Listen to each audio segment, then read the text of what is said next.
Chapter 2333. No. I want a share of the profits this time. Vicky shook her head decisively. She had already suffered a loss with the picture book. She was not going to suffer a loss again with the movie. I have to remind you that we don't have any screening venues yet. The people on the Norland continent have no idea about magic movies. It will take a long time to build a magic movie theater and popularize the concept of magic movies. The probability of Miss Black Cat recovering its cost is very low. Are you sure you want a share of the profits? Meg said with a smile. Vicky was stunned when she heard that. She looked conflicted.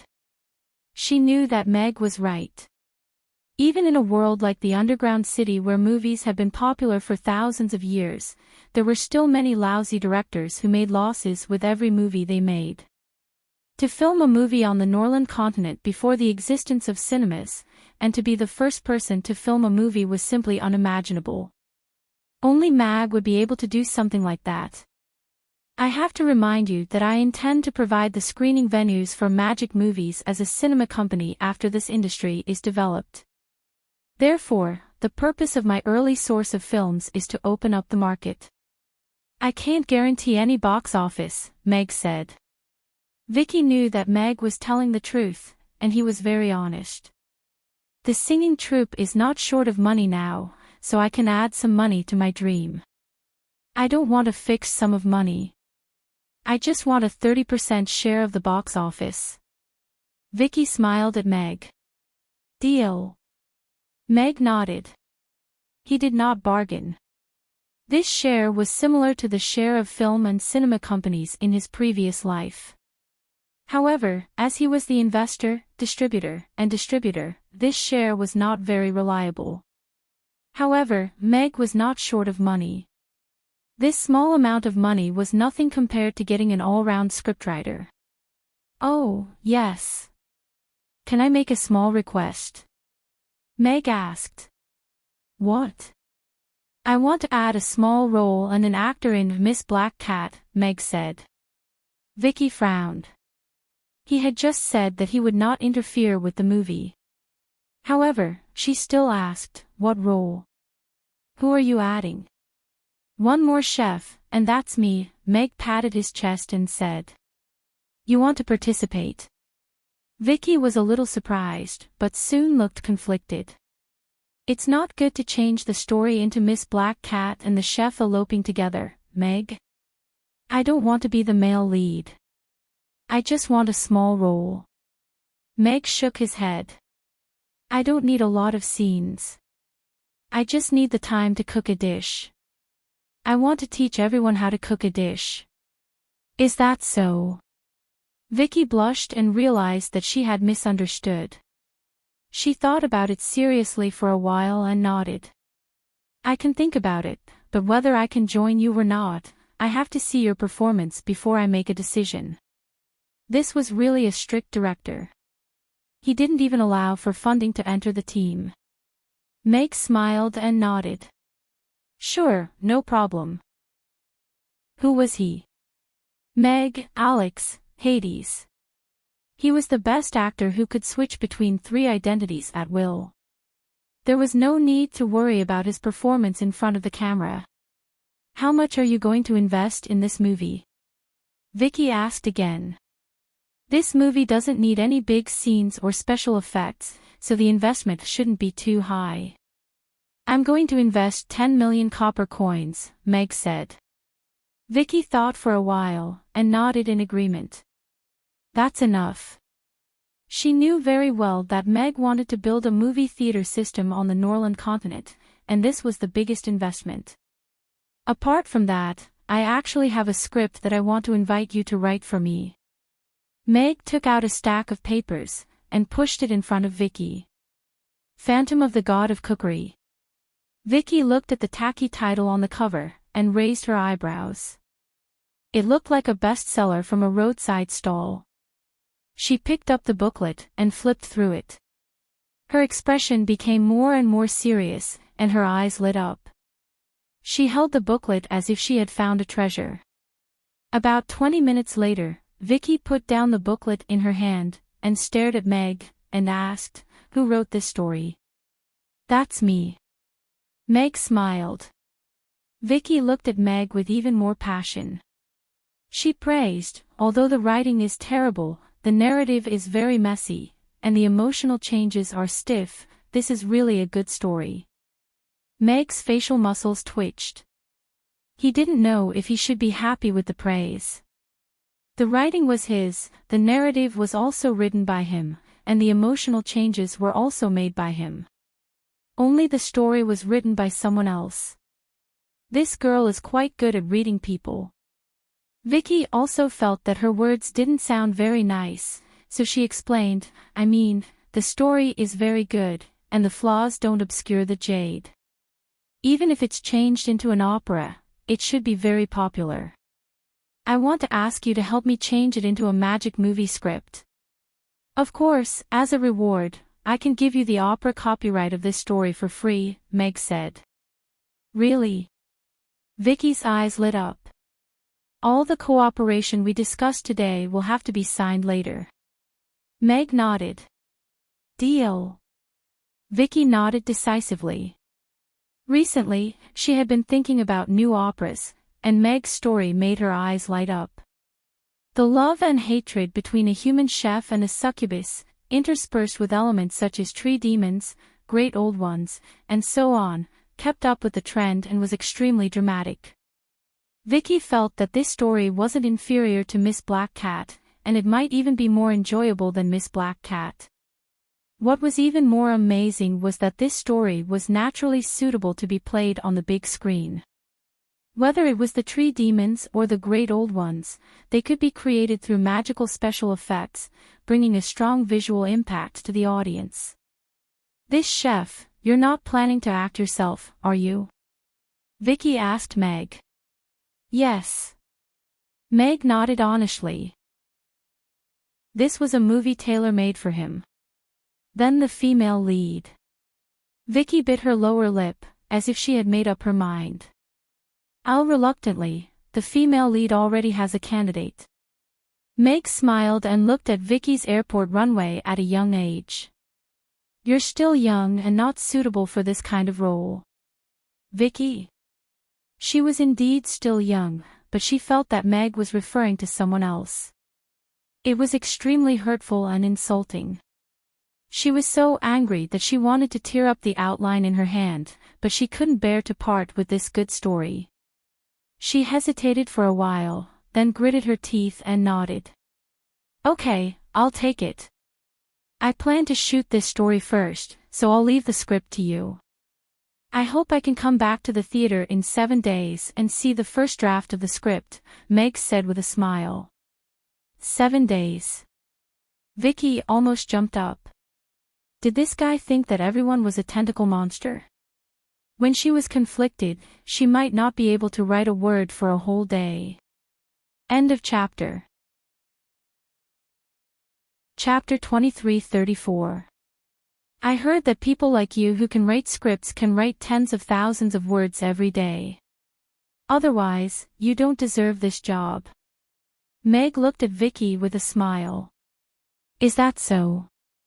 Vicky frowned. She felt that Meg was fooling her. I've only heard about it. After all, I don't know much about your circle. You have the final say. Meg shook his head. Okay, I'll give you the script in a week. Vicky gritted her teeth and agreed. For Vicky, adapting the script was also something she had to do. The script of an opera and a movie were not very different. Although there were some changes in the lines and some scenes, they were generally the same. Although she was not a movie screenwriter, she had learned a lot about movie screenwriting when she was studying to become an opera screenwriter. It should not be too difficult to adapt a complete story with such a framework and characters. Okay, then it's settled. Meg nodded and got up to leave. Don't you want to stay for lunch? Vicky tried to persuade him to stay. No, I just made an appointment with Ify to have lunch at her place. Mara will be the cook. Meg shook his head and said casually, "Do you want to have lunch together?" "Sure." Vicky agreed naturally. Although Meg was not the cook, Mara's cooking was indeed good. At least, it was much better than eating at the theater. Meg and the others arrived at Titan Tavern. Mara had already prepared a few dishes on the table. Pig's ears salad, drunkard's peanut salad, and pig's tongue salad. They were all dishes that went well with alcohol. "Master, sit down and eat. I've already prepared the dishes." Mara looked at Meg expectantly. She had been practicing her cooking skills recently and wanted to show off in front of Meg. "I think I'll just go and cook a few more dishes. We can't just drink alcohol." Meg walked to the kitchen helplessly. It seemed that this girl only had these 3 dishes that went well with alcohol. Not bad. Vicky sat down at the table without hesitation. She had thought that she wouldn't be able to eat Meg's dishes today, but he still couldn't resist cooking. Then I'll go take a look and learn some cooking skills." Mara blushed and followed him into the kitchen. She actually knew how to make a few home-cooked dishes, but she didn't want to embarrass herself in front of her master, so she only made 3 of her specialties. Amy was pleasantly surprised to find a copy of Miss Black Cat on the counter. She tugged at Anne and said, "Sister Anne, look, this is your drawing." Annie also noticed the picture book, and a smile appeared on her face. "Anne, you're really amazing. So many people like your picture books. They all say that they're superb and worth treasuring." Ai Fei walked over and gently placed her hand on Anne's shoulder. Her face was full of praise. "Thank you," Anne said in sign language. "Many people asked me if the picture book was drawn by me. I feel that if you were to organize a signing event, there would be many fans coming to support you," Vicky said to Anne as she walked over. This quiet girl had a shocking power hidden under her brush. Though the story of Miss Black Cat was created by her, and used another form to recreate it. The storyboard, story rhythm, and concise lines, these were Anne's abilities. She was able to create the best balance by transferring a story that was originally performed on stage to a grid-shaped picture book. Vicky felt that if the picture book was released in the dungeon, it would be welcomed by the picture book lovers. She had considered negotiating with Meg to purchase the rights to distribute the picture book in the dungeon from Anne. She wanted to test the waters by distributing the picture book in the dungeon. Anne shook her head and said in sign language, "I like to draw, but I don't like to interact with too many people." Vicky smiled and nodded. There's nothing wrong with concentrating on creation. Everything else is just icing on the cake. Irina sat at the side leisurely and didn't speak a word. She looked at Vicky and Effie with interest. Effie felt Irina's gaze and smiled as she sat opposite her. "What has Madame been busy with recently?" Irina smiled and said, "He's busy touring. He's a person who doesn't have a fixed mindset. He likes to stay in the mountains for a few days to look at the starry sky, and he likes to stay by the beach for a few days to enjoy the sea breeze. It's interesting, but sometimes he feels mentally tired." Effie's eyelids twitched, and she felt hurt. She was as busy as a spinning top and worried about the 2 pubs. But the couple was traveling, looking at the starry sky, and enjoying the sea breeze. How could she feel mentally tired? Look at the fine lines at the corners of your eyes. Have you not been resting well recently? Women should worry less and go to bed early. That way, you can maintain yourself as well as I do. Irina looked at Effie with concern. Fine lines. Is that so? Where? Ai Fei immediately tensed up when she heard this. She pulled out a small mirror and looked at the corner of her eyes. Sure enough, there were a few fine lines at the corner of her eyes. Although they weren't obvious, they were still there. Effie's expression suddenly became serious. As a confident woman, she always felt that she was far from being old. But looking at the fine lines at the corners of her eyes, it seemed to remind her that she was already old. She then looked at Irina, who was sitting across from her. Her skin was so tender and fair. There wasn't even a single mark on her skin, let alone a wrinkle. Who would have thought that she was already a mother of two, and she was still a virgin? It's okay, big sister Effie. It's just a small fine line. There will be more in the future. You'll get used to it. Amy sensibly comforted her. Effie opened her mouth, but she didn't know what to say. But putting down the mirror, she still felt a little sad. Time passed quickly and one's face aged easily. Only a woman knew how important a beautiful appearance was.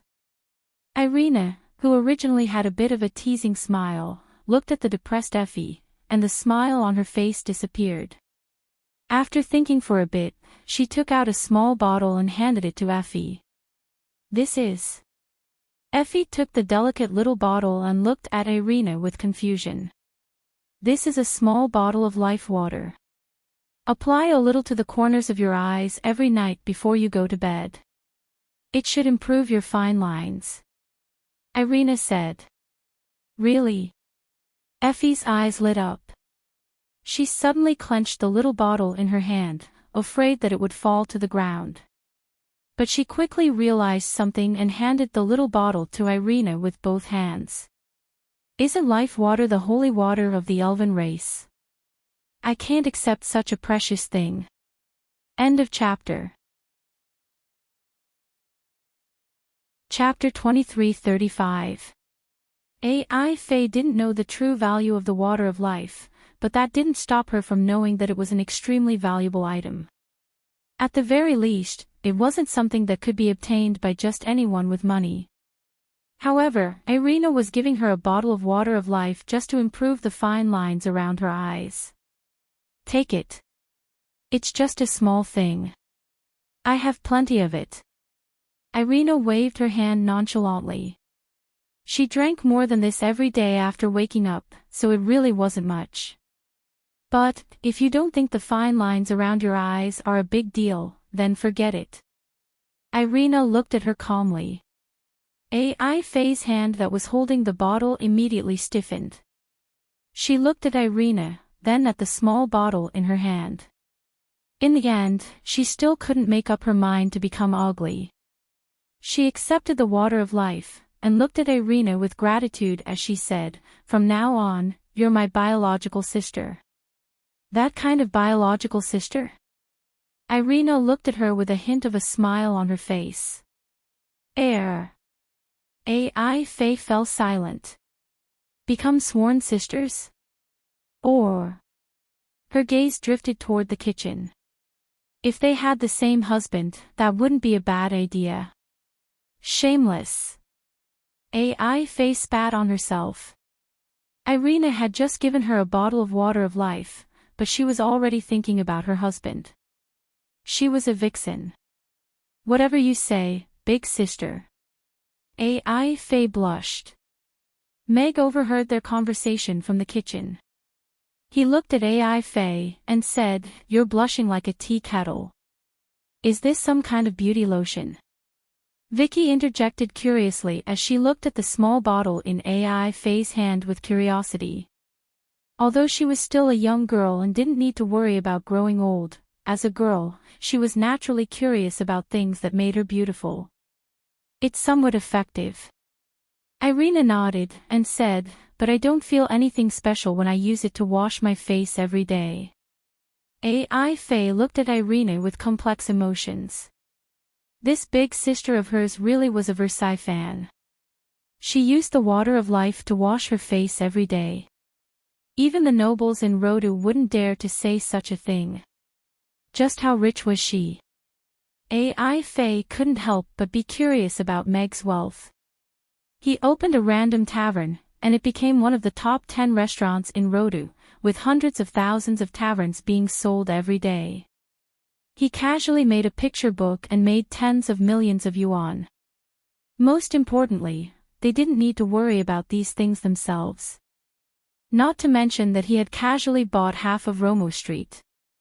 Now, the two taverns and the opera house had revitalized the entire street. The property prices had risen, and he had easily earned another few $100 million. The way geniuses earn money was always hard to fathom. She didn't even understand if Meg had planned to speculate in real estate from the beginning. Opening the pub and supporting the opera house were just part of his plan. After that, she became even more envious of Irina's life. She was a carefree rich woman, and the first thing she had to think about when she opened her eyes every day was where she was going to spend her money. She had to wash her face and rinse her mouth with the water of life. This kind of life was simply unimaginable. This is the holy water of the elven race. I heard it has very powerful healing properties. It's the kind of thing that can't be bought even if you have money, Faye explained to Vicky. I see. Vicky was deep in thought. She knew that Meg and Irina were a couple, so it wasn't surprising that this elven princess had a large amount of water of life. Can I buy some water of life from you, madam? Vicky asked Irina. She also wanted to keep some of this good stuff. I'll give you a bottle. Irina generously handed her a bottle of water of life. Thank you. Vicky accepted the water of life, and opened the lid to take a whiff. The rich scent of life wafted toward her, and her fatigue was completely dispelled. What a powerful refreshing effect. Vicky's eyes lit up. This was a miracle potion for staying up all night to refresh the mind. She was already prepared to stay up all night for a week to finish her manuscript, but even with her good physique, it was inevitable that she would feel tired after staying up all night. If she had a few bottles of water of life on hand, then she wouldn't have to worry about it. She glanced at Irina, and realized that she wasn't very familiar with her. She couldn't be shameless enough to ask for water of life, so she sneaked into the kitchen and hinted at the water of life. This water of life is really good. If I can drink a few sips of it every night when I stay up all night to finish my manuscript, I should be able to think for a whole night, right? Unfortunately, this doesn't seem to be enough. Meg glanced at her and smirked, but said in all seriousness, actually, there's a better physical way to refresh yourself. What is it? Vicky asked. Tie your hair to the roof beam. If you doze off at night, your hair will be pulled. Pain is the best way to refresh yourself, Meg said. I refuse. Vicky touched her hair. She treasured her hair so much that she couldn't bear to tie it to the roof beam, let alone pull it. Meg smiled and didn't say anything. After receiving Irina's gift, Vicky and Effie's attitude towards her changed greatly. They were obviously much closer. The three women sat together and chatted about some interesting things. It was quite harmonious. Meg made 3 simple dishes. They were all home-cooked dishes made from leftover ingredients in the kitchen. One was stir-fried vegetables, one was egg soup, and one was stir-fried pork with bamboo shoots. Mara carried the dishes and followed Meg out of the kitchen. She looked at Meg with eyes full of admiration. Simple ingredients in Meg's hands radiated a different kind of elegance. Okay, let's eat. Meg took off her apron and sat down at the table. Everyone also sat down. I'll try Mara's dishes first. Meg picked up her chopsticks, and under Mara's expectant gaze, put a drunkard's peanut into her mouth. Scum scum scum. The peanut was crispy and delicious. It was salty and tasty. It was a big improvement compared to last time. Then he tried the cold pig's ear and cold pig's tongue.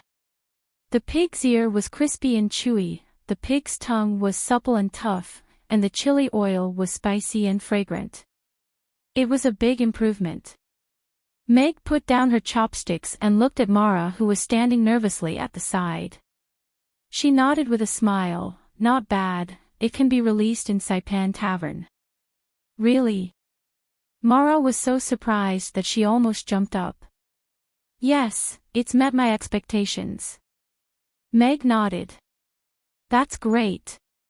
The customers in Saipan Tavern finally have something to eat with wine. Mara said with a smile. She had been blaming herself for this for a long time. After lunch, Mag went to the Saipan Tavern for a round before bringing the children out for a walk and some food.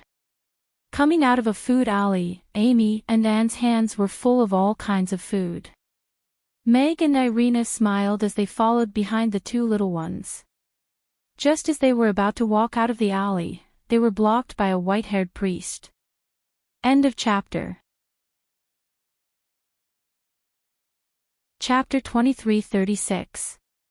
My four esteemed guests, the Pope would like to invite all of you for a chat. Would you be willing to come with me? The middle-aged clergyman's expression was gentle, and his tone was respectful.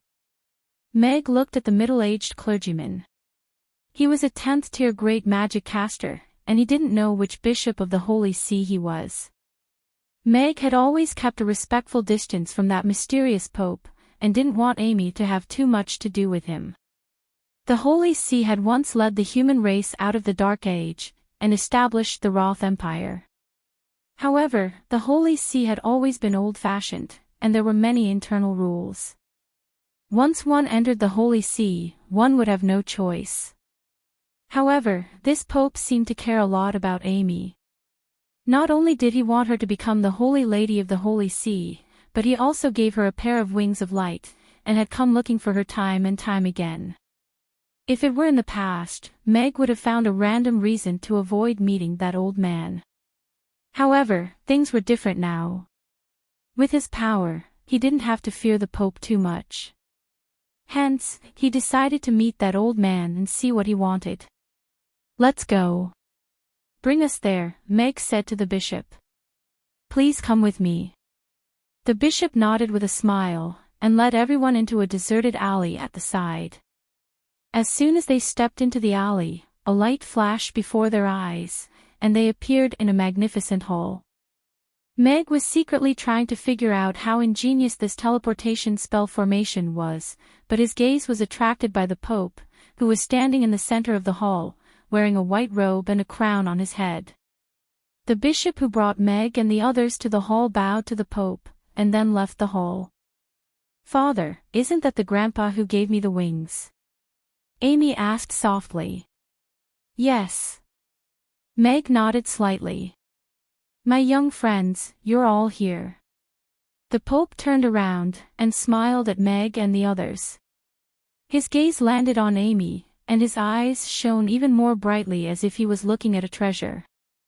Meg cut straight to the chase, and asked, May I know why you've summoned us here, Your Holiness? The Pope looked at Mag with a warm smile, and said, Calm down, my young friend. You and I met many years ago, but I didn't think that you would be able to overcome so many setbacks after that. Not only did you not fall into oblivion, you even rose from the ashes and saved the Norland continent. You know who I am. There's no other person like you in this world. Meg smiled and said, But there are very few people who can guess my identity. If it wasn't for you, Princess Irina, I wouldn't have guessed it.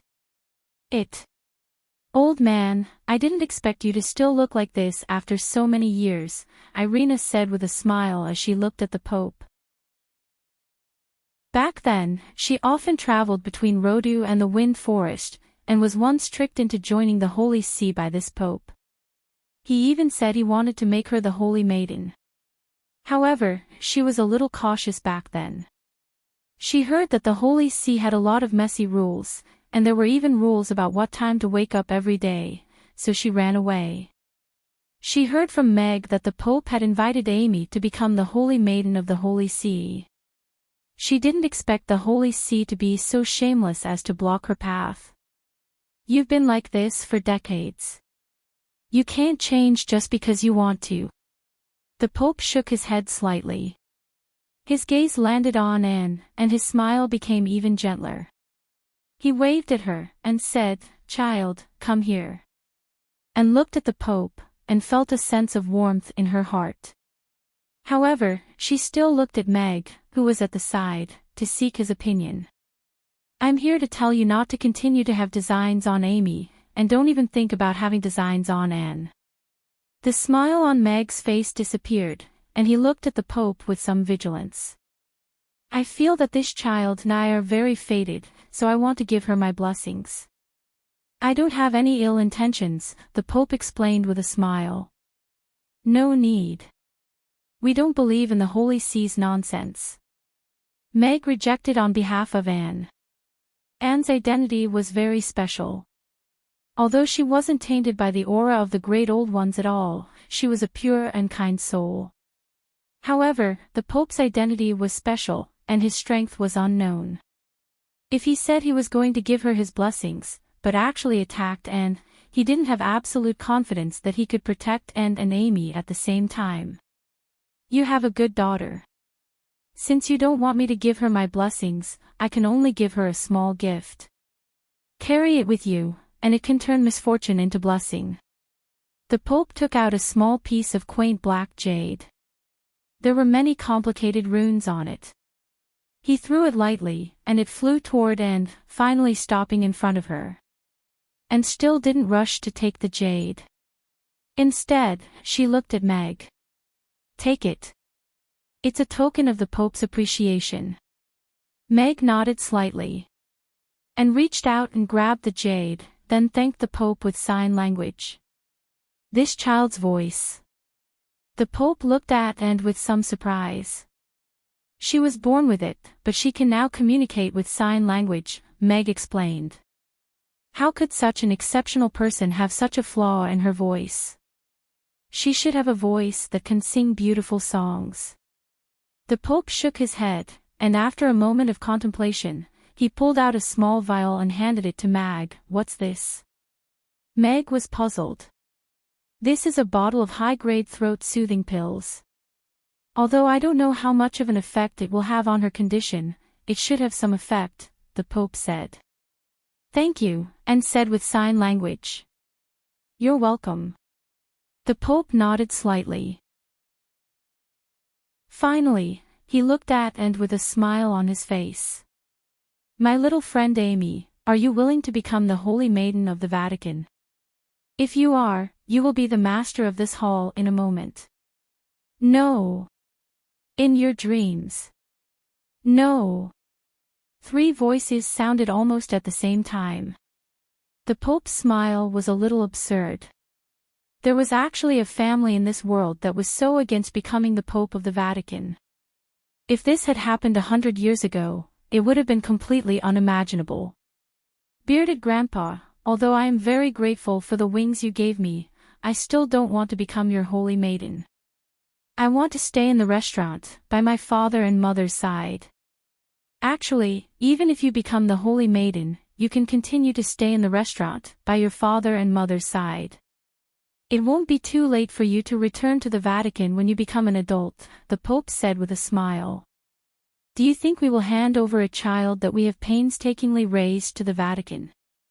Meg laughed. Even if we agree, you will have to ask Crassus and Julian if they agree. It doesn't matter whether they agree or not. The important thing is whether Amy will agree or not, the Pope said calmly as he looked at Meg. Chapter 23:37. I will tell them this when we get back so that they can tell you the answer, Meg said with a smile. The Pope's dignified face twitched, but he still maintained a polite smile. Actually, the Holy See is not as weak as you think. At least, it's not that weak now. Are you going to force it? Irina asked with a smile. Meg also had a playful smile on his face. Violence can't solve any problem. Instead, it will make the problem more troublesome. The Pope shook his head. This is a matter of mutual consent. However, I hope that as parents, you can think more about the Holy See Saintess. In the history of the Norland continent, there has never been a female pope. As long as she agrees, she can become the pope. What is the pope? Amy asked curiously. The pope is an important identity. If you have this power and identity, Amy, no one on the Norland continent will dare to disrespect you, not even the king of the Roth Empire, the Pope explained to Amy. As long as you have enough power, you don't need this identity, and no one will dare to disrespect you. Meg placed his hand gently on Amy's head, and stroked her hair. Furthermore, you won't have to bear this responsibility that you shouldn't bear. Amy nodded thoughtfully. The Pope sighed softly. He looked at Meg, and said, "You've been on the battlefield for half your life, guarding the borders of the Roth Empire, and fighting the demons for the Norland continent. Why don't you want your daughter to be like you? Do you think I've lived a good life?" Meg asked with a smile. The Pope looked at Meg for a long time without saying anything. After a long while, he nodded. "I understand. However, I will keep the position of saintess for Amy until she grows up and has the ability to make her own decisions." "I can't control you," Meg said nonchalantly. The Pope took out a booklet and tossed it to Amy gently. It stopped in front of her. "What is this?" Amy asked as she received the booklet. "This is the Vatican's most wondrous series of spells. Little Amy can try practicing it herself," the Pope explained.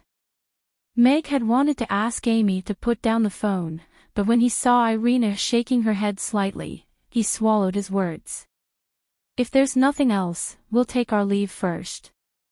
Meg did not intend to stay here any longer. He picked up Amy and prepared to leave. "What you have done for the people of the world is truly admirable. Today, I thank you again." The Pope lowered his head and bowed slightly to Meg. "You're welcome." Meg stepped aside slightly. No matter how much he disliked this traditional representative of the Holy See, his taste was indeed quite similar to his. Meg and the others did not want to stay for long, and the Pope did not force them to stay. With a wave of his hand, they returned to the alley they had entered earlier. Anne was still holding the bottle of pills in her hand. She looked at Meg for instructions on how to use it. "Try it when we get home. I don't think he has any bad intentions." Meg smiled and helped her keep the bottle. "It's the weekend today. What are your plans?" Luna opened the door and asked Vivian with a smile. "Of course we're going to eat. It's my first time being a teacher, and I've been very nervous these days. It's finally a weekend, so of course I have to relax. I'm here to ask you to eat hot pot together," Vivian said with a smile. "Mamies?" Luna blurted out, and her face turned red. "Mamies?" Vivian looked troubled, but her eyes suddenly lit up. "Mamies is on holiday today, so we can't eat. We can only go to Mana Hot Pot restaurant." They had been to Mana Hot Pot restaurant many times. Compared to Mamie's designated hot pot restaurant, although the taste was a little different, it was not that obvious. Compared to other hot pot restaurants that imitated and could not be eaten, Mana Hot Pot restaurant took the commoner's route. It was not considered expensive, and they could still eat delicious hot pot. It was the only one in Chaos City. Vivian had not told Luna that Mr. Mac's wife was back. Luna had been very busy with Hope schools reopening these few days, and had not been to Mamie's, so she did not know. "I see." Luna nodded. Although she was a little disappointed, she did not show it on her face. She nodded with a smile, and said, "All right, let's go to Mana Hot Pot restaurant for hot pot. Then let's pack up quickly. We'll set off now." Vivian pushed Luna in, and they went out together after a while. "Oh, yes. Is Amy going to school too? But I don't think I've seen her except during the reopening ceremony." Vivian asked curiously as she held Luna's arm. "Amy has already transferred from Chaos School to Hope School. She's also the only self-funded student in the school now." Luna nodded. "But she's not going to Hope School for now. She's learning magic in the magic classroom in Chaos School and the magic potion shop near her house." I see. Vivian nodded thoughtfully. She stole a glance at Luna and pretended to be relaxed as she asked, "Then, did she tell you about her mother?" "Mother?" Luna looked at her strangely. "Why are you suddenly asking about this?" Vivian smiled and said, "I'm just curious. I think since Amy is so pretty, but she doesn't look like Mr. Mac, her mother should be a very beautiful woman. Amy told me when she was young that she didn't have a mother. She didn't know what her mother looked like." Luna shook her head slightly, and her expression was full of pity. What a poor child. She was so obedient and sensible, but she had suffered so much since she was young. She didn't even know who her mother was or what she looked like. I see. Vivian nodded. She looked at Luna with pity in her eyes. This silly girl still didn't know that her mother could already sleep with Amy in her arms at night. Then, what do you think of Mr. Mac?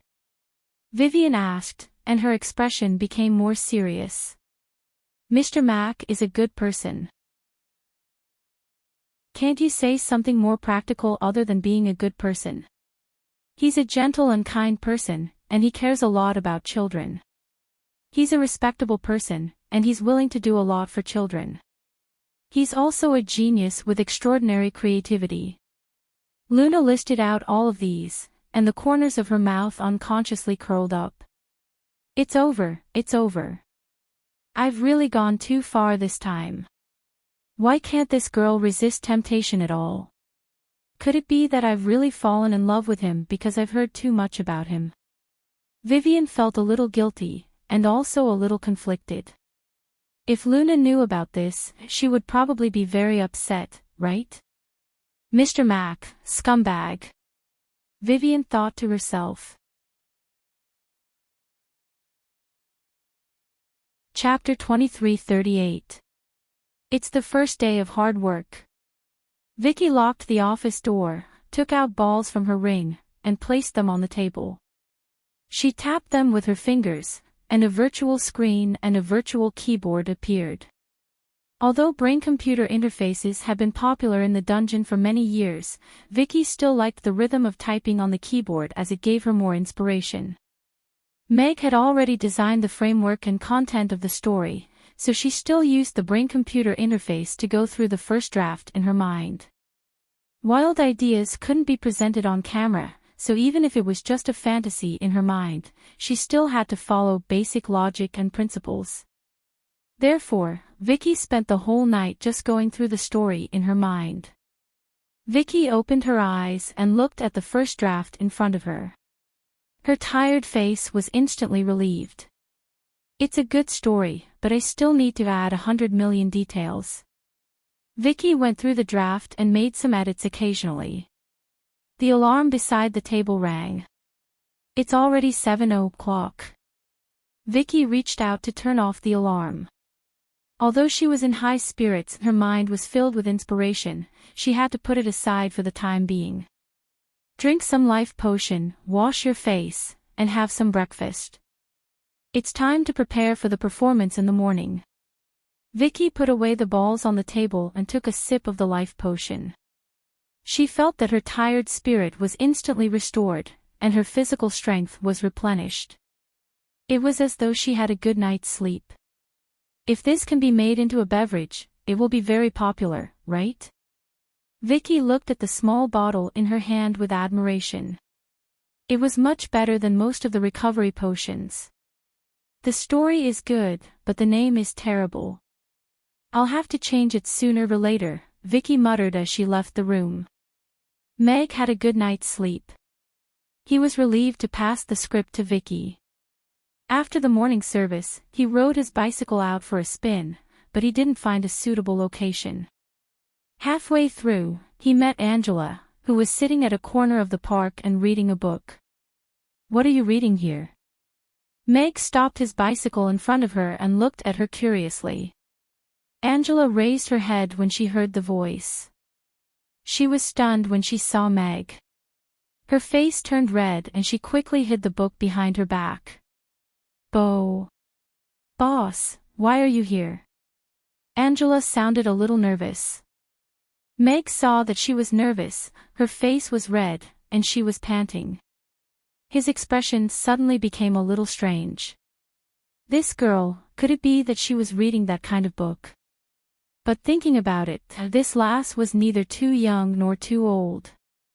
She was at the age where she was curious about these things. Furthermore, she often interacted with succubi on a daily basis. Her head was full of dirty jokes, and they came out at the drop of a hat. It did not seem inappropriate for her to hide in the corner of the park and learn some new knowledge. Instead, it was him who had suddenly run over that gave her a fright and disturbed her mood. "Oh, nothing. I just happened to pass by. You can continue watching." Meg pedaled his bicycle and left. He didn't see it, did he? Angela looked at Meg's back and muttered softly with a red face. She did not take out the book in her hand until Meg was far away. The title of the book was Mr. Mac's Indecent Little Wife. The author was Northwest Lone Wolf. Then why did she ask me to continue reading? She wants me to learn something. My sisters were right. There are no good men in this world, but this book is pretty good. Continue reading. Dear Editor, I was just passing by the bookstore when I went to buy breakfast. The name of the book I saw was changed. Northwest Lone Wolf chewed a big meat pie and said to the kind-looking middle-aged woman outside the window. "Well, Mr. Mac's wife is back. Let's take advantage of her popularity and increase the conflict. It's just right for your update." The editor smiled like a blooming flower. "You don't know. The new book has just been released 2 days ago, but its sales have already surpassed the total sales of the previous 6 books. Your book is going to break out of the circle. It's going to be huge." Cough, cough, cough. Cynthia, who was holding a cup of water, coughed violently. "Don't get too excited. According to the contract we signed, your share of the royalties won't be low. As long as you update well, the royalties this time will be enough for you to eat for a few years." The editor smiled and comforted her. Cynthia finally stopped coughing and wiped the water from her mouth. She looked at the editor seriously and said, "Then, is it possible that Mr. Mac has also read this book?" The editor smiled and shook her head. "Don't worry. This book is targeted at female users. Except for a few special men, Mr. Mac probably won't buy this book." "That's good." Cynthia was slightly relieved. She still had to go to Amy's for dinner. If Mr. Mac had also read this book, she would feel embarrassed to go there again. Although he won't buy it, I think the women around him might have. Before I left today, I heard the editor-in-chief talking to the printer about printing more copies, the editor said to Xiongzhe. "It's over." Cynthia slumped in her seat. She felt like she was going to die again. "Don't worry. Except for me, no one else in the editorial department knows that the Northwest Lone Wolf is a beautiful girl." The editor smiled and comforted her. "That's good." Cynthia regained her hope of living and took a bite of the meat pie. "But yesterday, the editor-in-chief had a meeting to vote on whether to let you attend the book signing event. So far, it seems that the vote was unanimous," the editor said. "What? No. I'm not going." Cynthia jumped up from her chair. I'm afraid not. We signed a contract that you have to cooperate with the editorial department's publicity work. Even you betrayed me." Cynthia wanted to cry but had no tears. "I just think that your image is good, and there's a very good contrast between your pen name and your image. Maybe you can successfully attract a wave of fans and directly become the new generation's heavenly queen of romance." The editor said innocently, "Did I do something wrong?" "Bullshit, heavenly queen of romance. This is heavenly queen of little h. Maybe once I get to the book signing event, I'll be handcuffed and taken away. Cynthia slumped in her seat weakly. The pen name was her last barrier.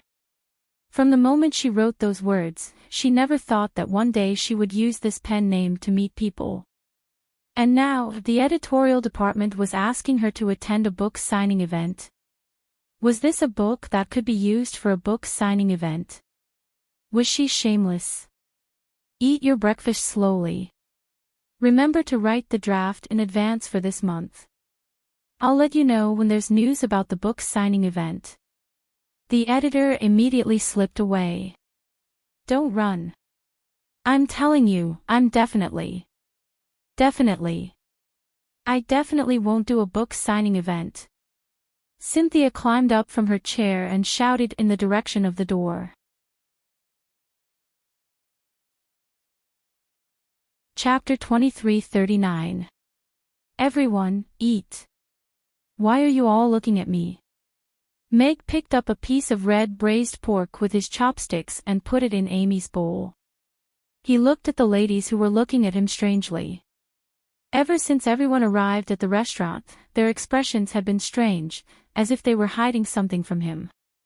Nothing. Let's eat.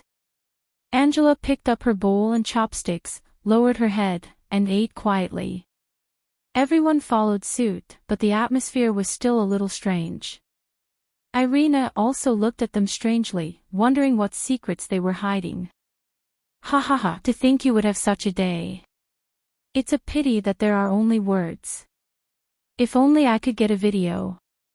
Camilla looked at Meg from the corner of her eye, and her heart was already racing. Boss, did you hear anything strange outside today? Yabamiya asked curiously. Everyone's gazes landed on him, and some of them even glanced at Irina intentionally or unintentionally. Strange words. Meg frowned, and then shook his head. I didn't hear anything strange. I see. Then it's fine. Today's red braised pork is so delicious. Yabamiya put a piece of red braised pork into her mouth, and didn't say anything else. Meg was a little confused. He felt like they were hiding something from him. After lunch, Meg opened the door and greeted them with a smile. Then, he met many strange gazes. How should he put it? It was like the whole world knew your secret, but you were the only one who didn't know that you had this secret. The customers entered the restaurant as usual, but they seemed a little more distant than usual. Only Harrison secretly gave Meg a thumbs up when he passed by. What the hell? What's going on? Meg entered the kitchen with a confused look, and started cooking for the customers with an inexplicable mood. Have you heard? I have. Who doesn't know now? I didn't expect him to be this kind of man. Yeah, if I had known, I wouldn't have waited until now. TSK. He has such a beautiful wife at home, and he still does this kind of thing. As the old saying goes, what's stolen is better than what's yours. I just pity his wife. Although their voices were not loud, Meg's hearing was really good, so he heard everything they said. However, he was still dumbfounded after hearing the whole story. Who did I steal from? What's wrong with who? What kind of man am I? Meg had the urge to grab someone with his cleaver and interrogate them. Meg was infuriated when he heard that. Irina's gaze gradually sharpened. As a woman, how could she not understand the meaning behind their words? All the way until the end of the day, Meg was still unable to glean anything from the casual conversations of his customers. He only managed to glean the gist of what was going on, which was that there was a rumor circulating throughout Rodu that he was having an affair.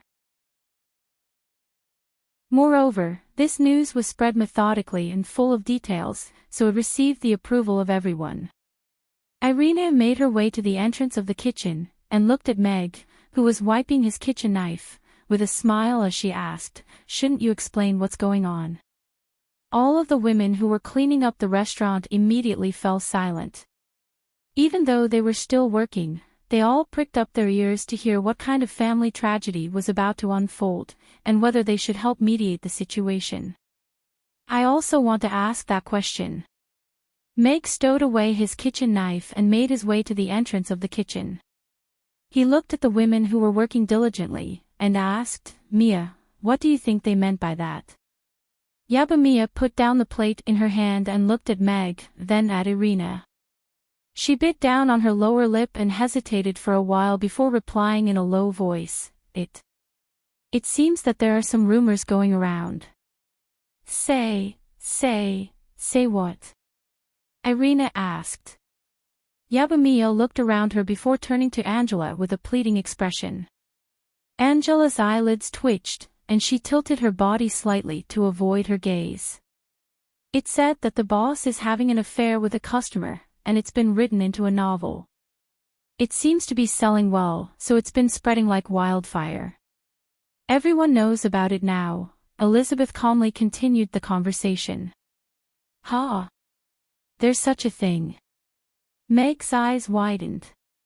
He didn't expect this to be the cause of everyone's strange behavior.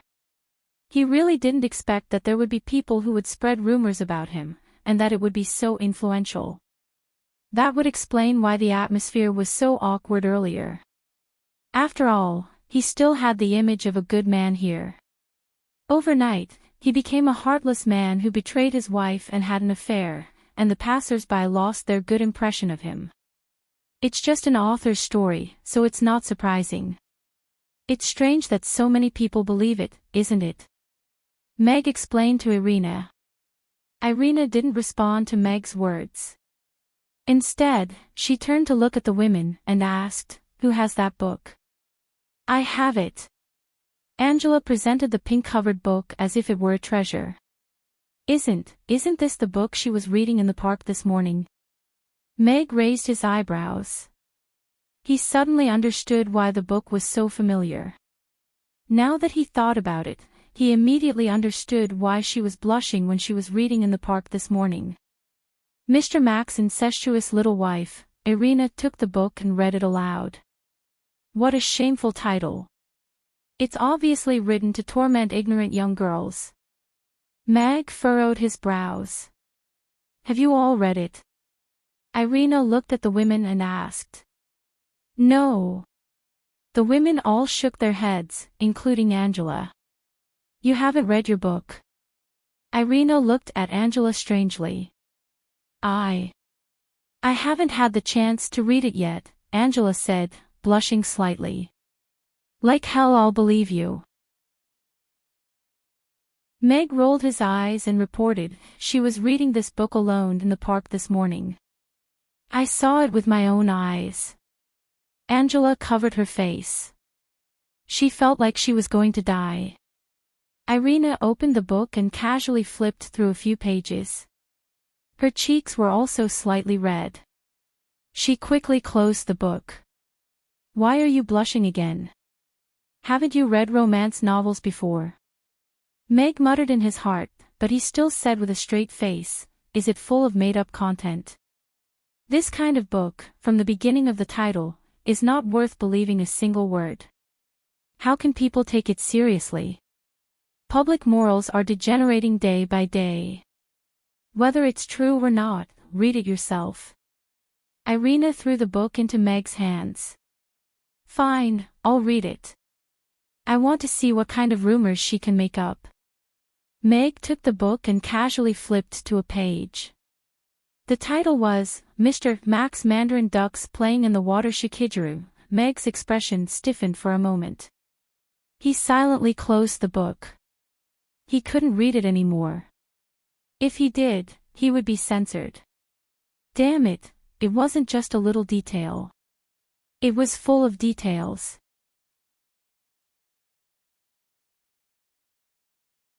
Chapter 2340. The restaurant was completely silent. Everyone's eyes were fixed on him. This, Meg muttered to himself. He was sure that the events in the book had never happened. He didn't take a bath in the hot spring with that diner, Little Axean, and even did it 7 times in one night. But this kind of thing. With so many girls present, it was hard to explain. This is a rumor, a blatant rumor, Meg said with a serious expression. Correction, this is a blatant rumor, Angela said. The girls all blushed when they heard this. They had passed the book around in the morning. Although they didn't finish reading it, they still had a rough idea of what was written in the book. No one would think you were mute if you didn't speak. Meg glanced at her and nodded. Yes, that's it. I didn't expect that a made-up book would actually ruin my reputation. And those stupid fellows actually believed the content of a lowly H novel. Public morals are really degenerating day by day. Meg sighed. He was indeed rather emotional. So, this is fake. Irina looked at him and asked with a smile. Meg knew that she definitely didn't believe it, but now she was acting like she didn't believe it. He didn't know what she was playing at, but he still said with certainty, yes, I'm going to find this author and let her know the consequences of spreading rumors. Boss, are you going to catch Little Axion? Mia blurted out. Little Axion? That's just a fictional character. Meg frowned. He picked up the book and pointed at the pen name. I'm looking for this Northwest Lone Wolf. Sounds like a ruthless character. Boss, you have to be careful if you go alone. I'm afraid that this isn't a lone wolf, but a pervert. Angela winked. Which normal man would write such details? You talk too much. Meg smacked her head with the book. Ugh. Angela covered her head and took 2 steps back. She didn't expect that a level 8 expert like her wouldn't be able to dodge the boss's casual attack. All right, let's call it a day. Meg waved his hand, signaling the end of the meeting. Boss, my book. Angela looked at Meg pitifully, her seductive eyes glistening with tears. She unconsciously cast a seductive look at him. Meg ignored her charm and said seriously, I'm confiscating it. You are the origin of the restaurant's rumors. You should watch more healthy things in the future. Don't hide in the park to watch such things. Hey, that's too much.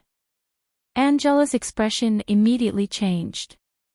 How could a girl say such things so casually? You don't want to act anymore? Meg asked. Angela recalled what Meg said a few days ago, and immediately swallowed the rest of her words. She glared at him with hidden bitterness and turned to leave. The book was so well written that she wanted to read it again and again to learn some skills. She didn't expect Meg to confiscate it shamelessly. It seemed like she had to buy another one later. The girls also said their goodbyes and left. Do you guys think what the boss said was true? Hannah asked curiously. I believe in the boss's character. It's just that I've never seen him flirt with any female customers in the past few months. It's the same for us, Elizabeth said coldly. Yeah, the boss is a decent boss. If he wasn't decent enough, we would be the first ones to fall for him, Yabamiya said with a smile. The boss's charm is indeed hard to resist. It's really hard to find a man like him, Gina said with a nod. Everyone laughed when they heard that. They laughed and joked all the way back to the dormitory. What do you plan to do now? Assassinate your family? Irina looked at Meg with a smile. She felt like she was enjoying the show. Although he spread rumors about me, he doesn't deserve to die. I guess he didn't expect someone to put him in reality and spread the rumors in such a systematic way. Meg shook his head. There was a hint of helplessness in his smile. How could there be so many stupid people in the world? So we'll just let him be. Just because he doesn't deserve to die doesn't mean he won't be punished. This incident was caused by the first book, so it'll end with this book. I want to find him and let him clarify it himself. Meg smiled and said, as for how to punish him, I haven't thought about it yet. Let's talk about it after we catch him. I'm going out for a while. Meg walked toward the door. You know how to find him. Isn't the book written with the publisher and the pseudonym? Now there's no internet. Someone must know her. Meg waved the book in his hand and went out. According to the book, Meg soon found the Delmar publishing house in the west of the city. Meg put on a mask in the alley and pretended to be a middle-aged businessman. He tidied up his clothes, put the book in a small bag, and walked toward the door of the publishing house.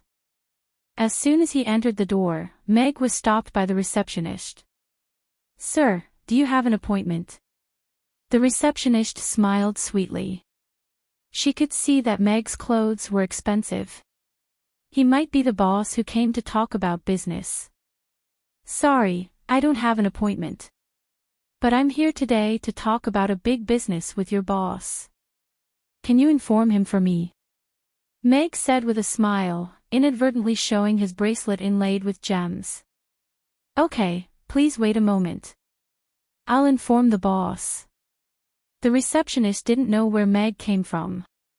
She was worried that her rude refusal would irritate the boss's potential client. After saying goodbye to Meg, she quickly walked inside. After a short while, a short and plump middle-aged man followed the receptionist over. He sized Meg up from afar, and when he went up to him, he said with a smile, "My friend, you don't look familiar. May I know what brings you to our publishing house today?" Meg took out the book from his bag and said with a smile, "Nice to meet you. I'm the boss of the Padar publishing house from Rodu. You must be Mr. Delmar. I'm here to talk to you about the cooperation of the book, Mr. Mac's Incestuous Little Wife. I'm interested in buying the distribution rights of this book in the Roth Empire for 2 million copper coins." Delmar was a little confused when he heard the name, Padar Publishing House. He didn't remember there was such a publishing house in Rodu. However, when he heard the offer of 2 million copper coins, his eyes lit up immediately. He said with a big smile, come in, come in. Let's sit inside and talk." Delmar Publishing House was a small publishing house. Although it was a little famous in the circle of H novels, it wasn't very profitable after all. Boss Mag's incestuous little wife could be said to have given them a turnaround. According to the current trend, the sales of this volume would be enough for their company to survive for at least 3 years, not to mention the sales of the previous volumes.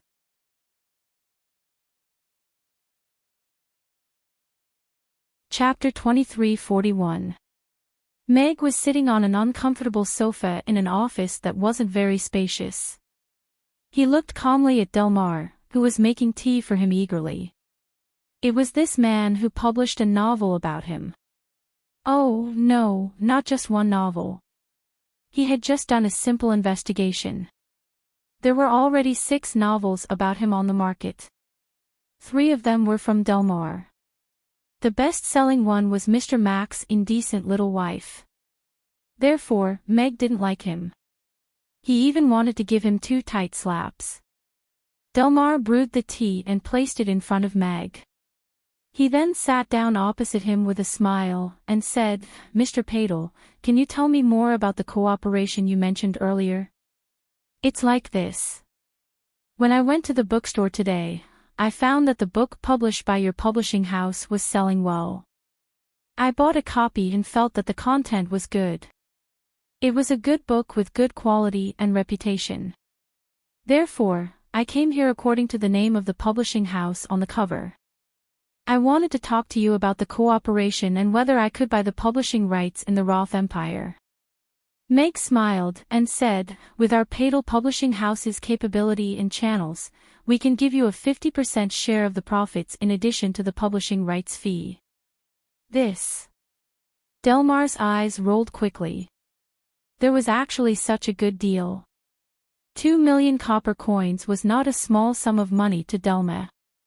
Although Boss Mag's Incestuous Little Wife seemed to be selling well and had successfully made its debut in the entertainment circle, due to the limitations of the subject matter, it would probably only be able to sell 100,000 copies. After deducting all the costs, they could only earn 2 million to 3 million copper coins. If this god of fortune could give them 2 million copper coins and let him have a bite of the huge cake that was the Roth Empire, that would be great. You think it's not enough? Meg curled his lips, but his voice became colder. It's not at all. Delmar quickly shook his head with a smile, and said, You see, this is not a small cooperation. We still have to discuss it properly. I just want to give you some guidance. How many copies of this book do you think can be sold in the Roth Empire? With the quality of this book and Mr. Mac's popularity, it shouldn't be a problem to sell millions of copies, right? Meg pursed his lips. 1 million copies. Delmar's eyes lit up. Even if he earned 30 copper coins per book, 50% of the profits would still be more than 10 million. The Roth Empire's market sure is massive. Delma's breathing became a little heavy. This was simply too tempting for him. Most importantly, he could have kept this collaboration a secret and not told Lone Wolf of the Northwest.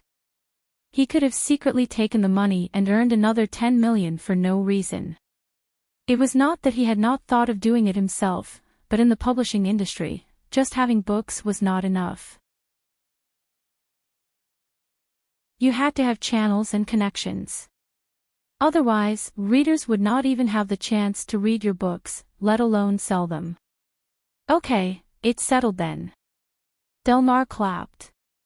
It's not time to decide yet.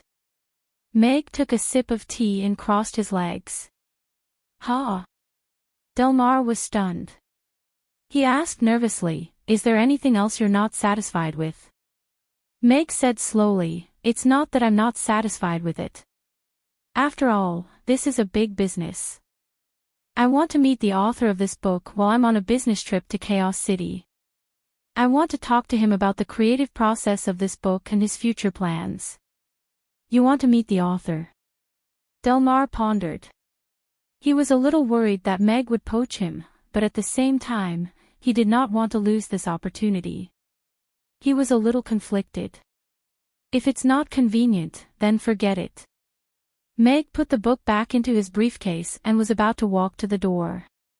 Delmar got up quickly and said with a big smile, Of course it's not convenient. Of course it's not a problem if you want to meet the author. I'll go to find the editor in charge of following Lone Wolf of the Northwest and take you to meet him. Oh, I'll go with you. Meg glanced at him as if he was judging his sincerity. After a while, he nodded. Delmar hurriedly went out and wiped the cold sweat on his forehead. Sure enough, the aura of a person who was willing to do business with millions of yuan was different. Boss. It's not very appropriate. Lone Wolf of the Northwest never sees anyone. Last time, when you asked me to talk to her about the signing event, she didn't agree no matter what. This time, if you want to take someone to see her, she definitely won't meet you. The editor looked at the boss with a worried face. Ever since she became the editor of Lone Wolf of the Northwest, she had not had a good day. However, after raising a dog for 3 years, she still had feelings for it, not to mention that the dog sent razor blades to an author every day. This was an author she had raised step by step. How could she not be protective of him? Today, she has no choice but to meet this person. Take us to her now, the boss said seriously. Then, he moved closer to the editor and lowered his voice. This customer is very important. After it's done, I'll give you a 1,000 yuan raise and double your year-end bonus. Really? The editor's eyes lit up. When have I ever lied to you? Delmar patted his chest and said. After hesitating for a while, the editor finally gritted her teeth and nodded. Okay, I'll take you there. But let's make it clear first. If she doesn't want to see you, you can't force her. She's an author. If she doesn't want to update, I can't do anything about it. Not updating was the last stubbornness of an author. Hearing this, Delmar also became more cautious. Although they had signed the contract, he really couldn't go too far. At present, the publishing house depended on her. Meg boarded the carriage prepared by Delmar. The middle-aged woman sitting opposite him had been secretly looking at him.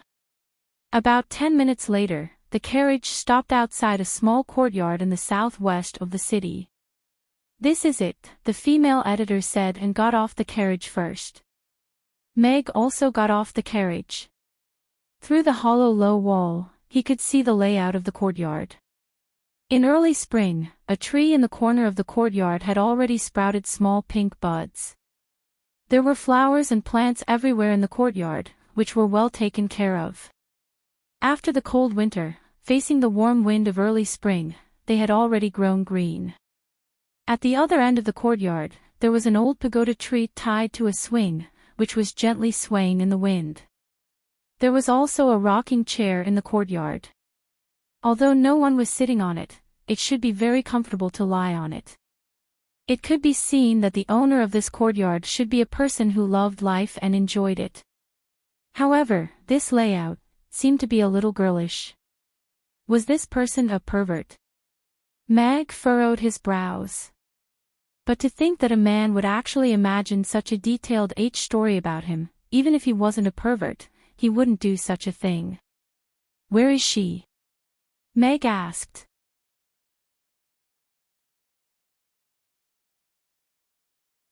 Chapter 2342.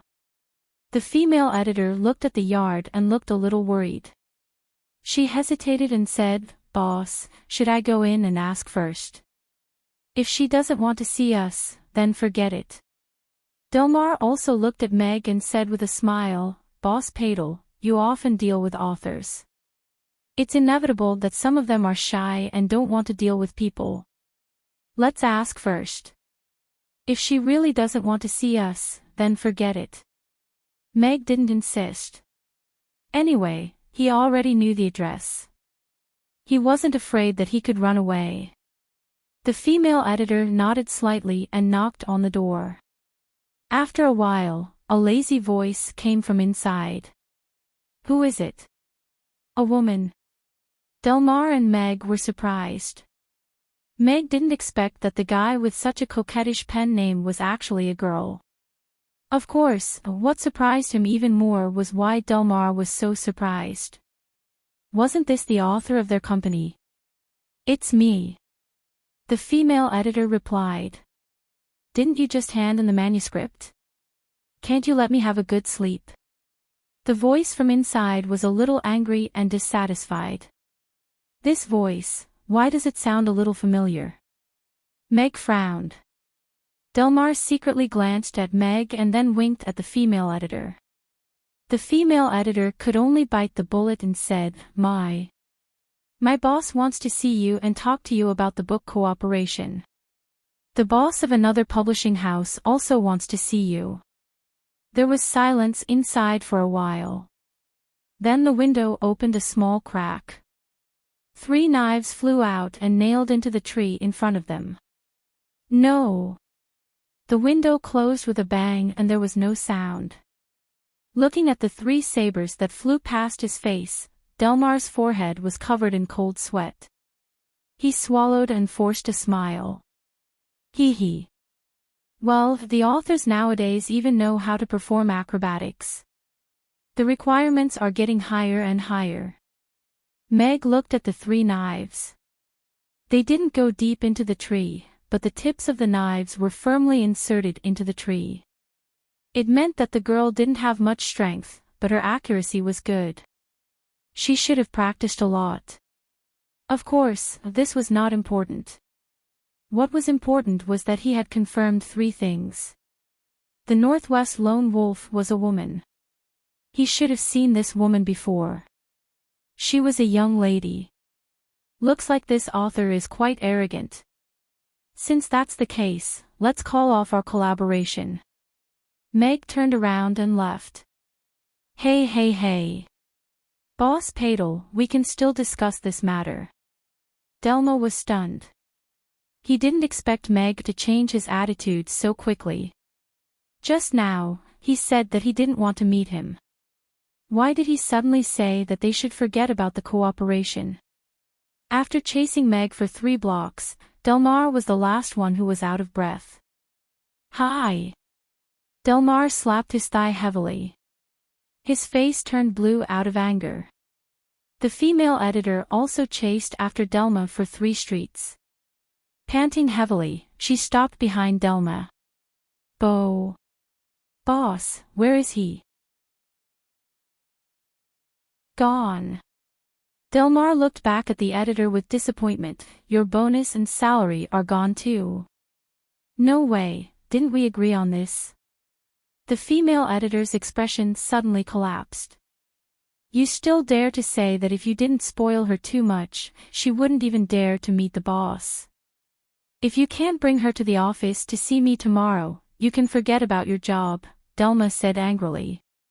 The 20 million he was about to get flew away just like that. His heart was bleeding. However, he had already thought of another way. Since Padel was willing to offer so much money to cooperate with him, it meant that Mr. Mac's incestuous little wife was indeed very promising in the Roth Empire. As a publishing house that held the copyright, although they didn't have channels in the Roth Empire, they could totally work with the few leading publishers. Perhaps they could even make more money. As for letting the Northwest Lone Wolf come to the publishing house, one was to give her some deterrence and let her know her identity. She was just an author. What was there to be arrogant about? Secondly, he wanted to sign a new contract with her and bind her to the Delmar publishing house so that other publishing houses wouldn't have a chance to interfere. If this book became popular, it would prove that she was a capable author. She might even be able to sell well in the future. Anyway, a contract could bind her here, and she would be the cash cow of the Delmar publishing house in the future. Thinking of this, Delma, who was sitting in the carriage, couldn't help but laugh like a pig. These fellows are getting more and more overboard. As an independent author, I will never make any concessions on this kind of thing. In the room, Cynthia put the packed bag on her back and looked at the small mountain of knives in the corner of the room with a reluctant expression. If she sold them all, she could buy a lot of meat buns. It's okay. I'm just going out to relax. I'll be back after a while. Be good. Maybe I'll have to rely on you to support me when I come back without money. Cynthia went forward and pulled out the sharpest knife from the mountain of knives. She wrapped it in cowhide and hid it close to her body. Then, she leaned in front of the door and looked around for a while. After making sure that there was no one outside, she slipped out quietly. I didn't expect it to be her. Meg revealed half of his face from the alley entrance with a strange expression. He knew this girl. On the day when Irina returned to the restaurant, this girl suddenly jumped out and almost nailed him to the pillar of shame. But he didn't expect that she was the Northwest Lone Wolf who wrote such a story behind his back. Thinking of her performance that day, was it because she was too immersed in writing in the middle of the night? Was that why she made such a joke? Although she was a regular customer of the restaurant, Meg didn't want to let go of this kind of customer who had ulterior motives. After all, the rumors she made had already brought him trouble, and this trouble was still fermenting. Meg followed her from a distance and finally stopped in front of a small hotel. It seems that she's going to hide here for a few days. She still knows how to save face. Meg looked at the shop sign of the small hotel and was thinking about how to negotiate with this family. In the end, Cynthia, who had just entered, came out of the hotel in high spirits. Her bag was gone. It should have been left in the room. Meg turned his head sideways and heard the girl muttering to herself as she walked past. Let's walk around first, then go to Mamie's for dinner. Today's red braised pork must be arranged. This month's royalties have to be sent to my husband. Meg? Was she so self-conscious? No. Why did this sound so awkward? Did she feel that she was making money by writing pornographic novels to support him? But this dispelled Meg's thoughts of making a move on her now.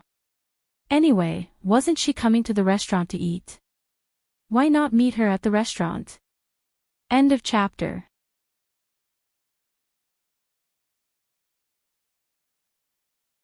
Chapter 23:43. The rumor about the owner of Mamie's keeping a mistress in his house was still spreading like wildfire. Meg couldn't even effectively refute the rumor because he didn't have a way to communicate with the majority of the people. Of course, it was very difficult to refute such rumors. After all, those who didn't believe him wouldn't believe him no matter what he said. They just liked to watch the drama unfold. However, this matter didn't cause much trouble for Meg. As long as Irina didn't believe him, he didn't care who believed him. Meg was grinding tofu pudding in the kitchen when Mia walked to the door and said with a strange expression, "Boss, Mia is arguing with the customers." Arguing? Meg put down his work and was a little surprised. It's not really an argument. It's more like Amy and Xiao Guai are lecturing the customers because of those rumors, Mia said in a low voice. She even looked like she wanted to laugh. I'm going to see what they're lecturing about. Meg also smiled when he heard that. He washed his hands and walked to the door. Amy stood on the steps at the door and glared at the customers in the line. She said loudly, "Let me tell you, our father is the best man in the world. Don't make a fuss. Otherwise, I won't go easy on you." After saying that, she snorted coldly and put her hands on her hips with a fierce but adorable expression. We're super fierce. Xiao Guai stood beside her on Ugly Duckling and raised a big spoon that it had stolen from the kitchen. It opened its mouth wide and let out a soft roar. The restaurant instantly fell silent. The customers looked at the pair of adorable babies and tried their best to maintain a serious expression so that they wouldn't laugh. This is too adorable. How can there be such adorable babies in this world? And they're even a couple. Could Mr. Mack's crisis management be using his precious daughter to act cute? I admit, it's effective on me. The customers' eyes lit up, and even their gazes became gentler. In this world, the people who trusted Mr. Mack the most were probably this pair of adorable babies. Up until now, they still hadn't figured out when Mr. Mack gave birth to the baby, and they weren't sure if she was Mr. Mack and the lady boss's daughter. However, after glancing at her occasionally in the restaurant for the past 2 days, she was completely captivated by his cuteness. Today, seeing her riding the big orange cat like a little bodyguard and standing guard beside Amy, the two cute little fellows were simply too adorable. What are they doing? This was only one book. Why do I have such a strong sense of immersion? Cynthia, who was standing in the middle of the group, felt even more anxious. From the moment she started queuing up, she had heard many rumors about the affair between Mr. Mack and the diner, Little Oxane. With her as the main frame, the details were blurred, and various versions and scenarios were spread out. The rumors were spread in an orderly manner. At first, she was elated that she had really made it out of the entertainment circle this time, but after listening for a while, she felt that something was wrong.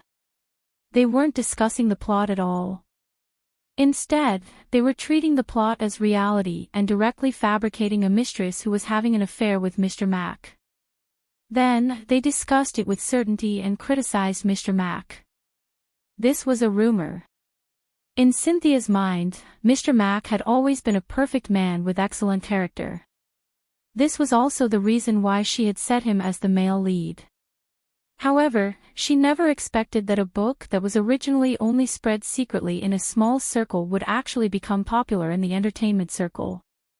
What was even more unexpected was that there would be people who would treat a plot imagined and described in a book as something that happened in reality. Moreover, it had become a hot topic that almost everyone was talking about now. Looking at Amy and Xiao Guai, who were standing at the entrance of the restaurant with serious expressions, she didn't think that this was something interesting. Instead, she felt that she was committing a crime. That was their beloved father, who was like a mountain. Now, he was being criticized and criticized for no reason. And all of this was because of the novel she had written. Are you crazy? Cynthia clenched her fists. She wanted to rush out and explain to everyone. However, when she took a step forward, she stopped abruptly. She was a little scared. She suddenly didn't know how to handle all of this. Even if she said that she was the author, would these people believe her? She was Cynthia. A few days ago, she had asked Mr. Mac in front of the lady boss when he would marry her. If she stood out now, would they say that she was Xiao Axian? Wouldn't that prove that it was true? This is such a mess. I don't know how Mr. Mac is going to deal with it. George sighed. Romantic debts are the hardest to repay. Harrison also shook his head. What do you know? This is just a rumor. I believe in Mr. Mac's character. If he was the kind of man who would be seduced by customers, there would be a lot of women who are more outstanding than Xiao Axian who would throw themselves at him. However, Miranda was very determined at this moment. He has such a beautiful wife, so he has never cared about other women. There aren't many beauties like the lady boss in Chaos City. I'm on Big Sister's side on this. I also believe in Mr. Mac's character. Georgina nodded and said, what kind of pure person is he to be able to constantly improve himself and create one dish after another? Besides, all of the young ladies at Amy's are very beautiful. I've never heard of any rumors about them. Why would he lay his hands on a customer who came out of nowhere? This doesn't make sense. Harrison and George were stunned. They were slightly biased toward their wife. Meg stood in front of the floor-to-ceiling window, and looked at the two little girls who were unhappy. He felt a little warm and apologetic. Yes, he didn't care, but the two little girls didn't seem to think that way. Therefore, they tried their best to protect their father's image, and forbade others from bad-mouthing him. Then, he saw Cynthia standing in the line. She had a conflicted expression, and cold sweat was pouring down her forehead. She bit her lip one moment, and wanted to go forward the next. She also looked like she was suffering. Looks like her conscience isn't completely broken. The corners of Mag's mouth curled up slightly. This rumor that originated from a fanfiction was rather funny. Perhaps even she didn't expect that her fanfiction would become popular one day. After all, she was suddenly pulled into reality. Even if there were hundreds of millions of details in the story, it wouldn't have caused such a stir if there weren't some people behind the scenes instigating it.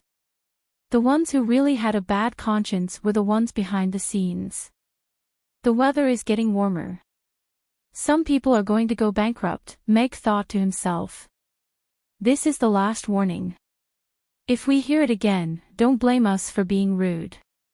Amy raised the folding chair in her hand, and said the most vicious words in the softest and cutest tone. Super fierce. Meow.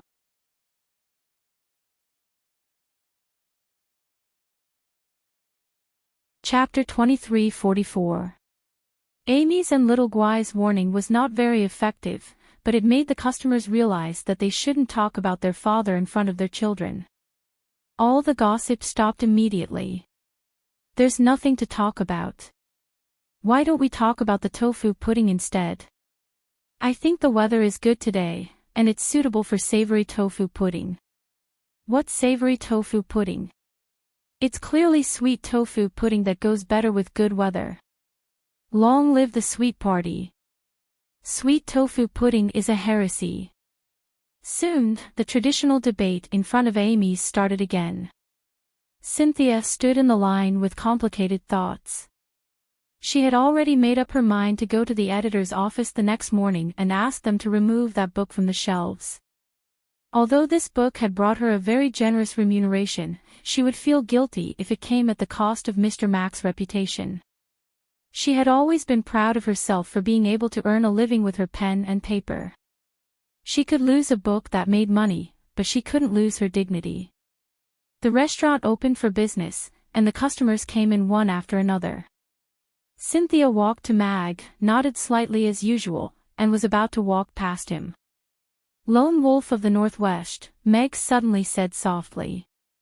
Cynthia stopped in her tracks and turned to look at Meg. Her eyes widened as if she was shocked. However, Meg greeted the next customer calmly as if the person who had just spoken wasn't him. Was it an illusion? No. It's really Mr. Mac's voice. But how did he know? Cynthia's heart pounded as if she had done something wrong and was suddenly exposed. The customer behind her looked at Cynthia, who was standing still, and coughed to remind her. Cynthia came back to her senses and looked deeply at Meg before quickly walking to an empty seat at the side. After sitting down, Cynthia still couldn't calm down. In Chaos City, apart from her editor, no one else knew what she, the Lone Wolf of the Northwest, looked like, whether she was a man or a woman. But how did Mr. Mac know her pen name? It shouldn't be. "Dear customer, what would you like to order?" Yabamiya asked Cynthia with a smile. Ah. Cynthia raised her head to look at Yabamiya and was stunned for a moment. She then lowered her head to look at the menu in front of her, feeling a little uneasy and conflicted. "Mr. Mac knows that I wrote it. Will he take revenge on me? Put drugs in the food? Poison?" The more Cynthia thought about it, the more she felt a chill run down her spine, and her palms started to sweat. "Guest?" Yabamiya saw the cold sweat on Cynthia's forehead and asked with concern, "Are you okay?" I'm fine. I want a portion of braised pork, a portion of eggplant with garlic sauce, and a bowl of rice," Cynthia quickly said. She couldn't care less. Since Boss Mag already knew about it, she didn't care whether he had poisoned or drugged the food. She was the one who caused all this trouble. Even if Mr. Mac wanted to do something to her, she deserved it. Cynthia's mind was in a mess. Meg was peeling noodles in the kitchen, but he was also secretly observing her. He wanted to know what this lass was thinking when she came to Mamie restaurant for a meal. Was she the kind of pervert who wanted to see how he was going to keep her after she caused such a scene, or was she feeling guilty and wanted to make up for it? So far, it seemed that she still felt guilty and uneasy about everything that had happened. At least, she didn't show any signs of gloating. Of course, this didn't mean that Meg had forgiven her. Everyone had to pay the price for what they had done. Regardless of whether it was your intention or not, this incident was ultimately caused by a book. Not long after, Cynthia's braised pork and eggplant with garlic sauce were served. Smelling the rich aroma of the meat, Cynthia swallowed her saliva. For this meal, she had purposely skipped breakfast and lunch, emptying her stomach to welcome the delicious food. But looking at the steaming hot braised pork, glowing with an enticing oil and emitting a tempting aroma, she felt a little conflicted. Eat it. This was a positive signal from her body. Don't eat it. This was her remaining rationality telling her that there was a risk. Although the braised pork emitted an enticing aroma, it also hid a dangerous aura that made people vigilant. However, this struggle only lasted less than 3 minutes. She picked up the chopsticks, picked up a piece of braised pork, and put it into her mouth. Ah, this orgasmic delicacy. Even if she died like this, it would be worth it. Cynthia was exultant, feeling that her life had reached the peak. Her hungry stomach was appeased, and her taste buds were already kneeling down to sing the song of conquest. Even though she knew that this mouthful might be poisonous, she just couldn't stop. After eating a few pieces of braised pork and half a bowl of rice, Cynthia raised her head and looked in the direction of the kitchen, her eyes full of tears. "Mr. Mac, I'm sorry," Cynthia was indeed a little apologetic. Such an excellent chef, such an excellent man, had been called a jerk and criticized by others because of a doujinshi. Tomorrow, I must solve this problem, and then officially apologize to Mr. Mac, Cynthia thought in her heart. She had already made up her mind.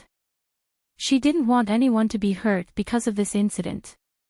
Her original intention was only to write an interesting story and share it with other young girls who were also in love.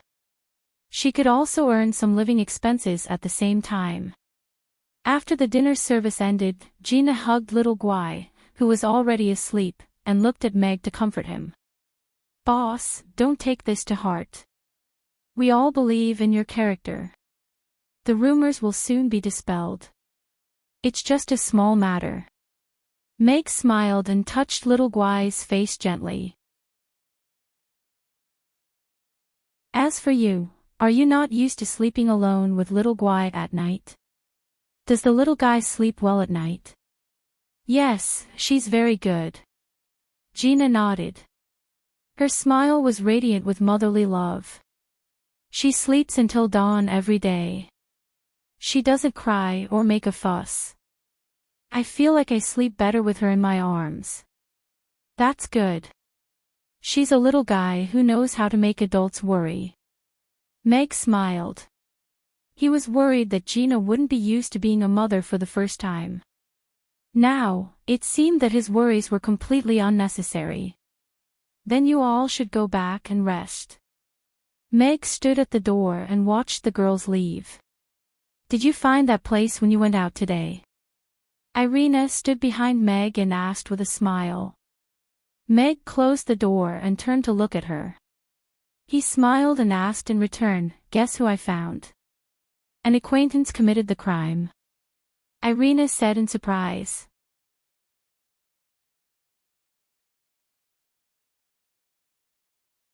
Chapter 23:45. You may not believe it, but it's the little girl who suddenly jumped out and asked me when I would marry her. Meg shrugged. Her. Irina was surprised. But soon, her expression became a little strange. She looked at Meg carefully for a while and said, "I suddenly have some doubts about whether it is really a documentary." "Your doubts are groundless," Meg said seriously. "Otherwise, how could the girl be so immersed in the story?" "That's because she was obsessed with the story and couldn't distinguish between reality and fiction. That's why the situation happened that day. After analyzing it in this way, I can understand her behavior that day." Irina sat down with her legs crossed and looked at Meg with a smile. "Then what are you going to do with her?" "I specially observed her today. She didn't seem to expect that the book would cause such a strange reaction." "So you're going to let her go?" "No, since she did this, she has to bear the corresponding responsibility." Meg shook his head slightly. "But I still want to find out who deliberately led this book to reality. This guy is much worse than her." "You think someone wants to deal with you?" Irina was a little surprised. "If they know I'm Alex, they naturally wouldn't dare to have such thoughts. But if it's Meg, there are many people who are jealous of Mamie's business." Meg smiled. A restaurant owner was not a strong deterrent. "Interesting. I just came back, and they're doing this. They want to make me look bad." Irina's face also turned cold. After the next morning's business hours, Meg contacted the intelligence system of the Grey Temple and used a little privilege to check if someone deliberately led the public opinion about Mamie's. It was indeed very efficient to use public resources for private purposes. A brief report was soon sent to Meg. "Delmar, Cyril, these two guys, I didn't expect them to come together." Meg looked at the brief in his hand with a cold smile. In order to increase the sales of this book, Delmar Publishing deliberately changed the title of the book. When it was released, intentionally or unintentionally, it was labeled as a real-life adaptation, which successfully created a gimmick and made it popular. In the process, the name Cyril appeared. In this operation, he helped Delmar a lot and bribed Dwaja Bookstore to slander Meg. Meg could more or less understand Delmar's behavior. After all, it was related to interests, and there were many people who would do shameless things. However, Cyril had already lost the fight for the right of inheritance with Gloria, and was kicked out of the competition. What the hell was he trying to do now that he was not thinking about how to counterattack, and was instead trying to defame him? Although he didn't understand, it didn't affect his decision to make these two pay some price. Meg rode his bicycle to Delmar Publishing again. Before he arrived at the door, he saw Cynthia wandering in front of the publishing house. Why is she here? Meg stopped his bicycle and stood against the wall, looking at Cynthia who was wandering in front of the publishing house. Cynthia didn't look very good today. Her eyes were dark, as if she didn't sleep well last night. After a while, she seemed to have made up her mind. She looked up at the sign on the door and walked into the publishing house. Meg was interested. He put away his bicycle and sneaked into the publishing house. He found Delmar's office and stood in the corner to listen. What? You want me to take down Mr. Mac's indecent little wife? Delmar's sharp voice sounded. There was surprise and anger in his voice. Yes, I didn't know until yesterday that this book has caused great trouble to Mr. Mac's life and even hurt his family. I never thought this would happen. I feel very guilty and apologetic toward Boss Mag, so I want to remove this book from the shelves right away. At the same time, I'm going to write a clarification letter to inform everyone that this book is just a figment of my imagination, and has nothing to do with Boss Mag. Boss Mag is a good man. Cynthia's voice sounded. Her voice was firm. Meg nodded slightly. This girl really didn't know anything. She still had a conscience to stop and make up for it. Humph. Do you think you can take it down just because you want to? Delmar snorted. You took a lot of royalties and now you want to take it down. Who will bear the loss of our publishing house? Do you think our publishing house is a fool? Are you taking us for fools? Let me tell you, this book will never be taken down. Not only will it not be taken down, but I will also find someone to change it into a picture book and a play. You bastard. Meg's eyes turned cold. You are shameless. Cynthia was furious. You will ruin Mr. Mac. He didn't do anything. Ha, you wrote it. Even if I ruin him, it's you who did it. I just want to make money. Delmar grinned. Besides, you have signed a contract with me. If you continue to write well, you will get more and more royalties. If you don't know the immensity of heaven and earth and make such an unreasonable request, be careful that I take out the contract and make you bankrupt. No. I don't want to ruin him. I like him so much. I just wrote a book. Cynthia was so anxious that she was about to cry. Don't be afraid. No one knows you are the lone wolf of the Northwest. If you don't tell anyone, no one else will know. You just need to write well and submit it on time. I will take care of the rest. You can get a lot of royalties, and I can make money. It's a win-win situation. Delmar's voice became gentler. As long as I am here, I promise you will be the most famous writer on the Norland continent. Go away. Don't touch me. I won't work with a shameless person like you. Cynthia's sharp corner arrived, accompanied by a painful groan and the sound of the door slamming shut. There was no sound in the office. Interesting. Mag's lips curled up as he left the publishing house. Cynthia ran out of the publishing house. She ran for a few streets and turned into an alley. Finally, she couldn't help crying. When she turned the corner, she bumped into someone's arms. Bam! The strong and warm chest stunned Cynthia. She stumbled and almost fell. A pair of strong hands held her waist. I'm sorry, She apologized hurriedly. She looked up and saw a familiar face. Mr. Mack. Cynthia glared, and then her face turned red. I need an explanation. Meg looked at her and smiled.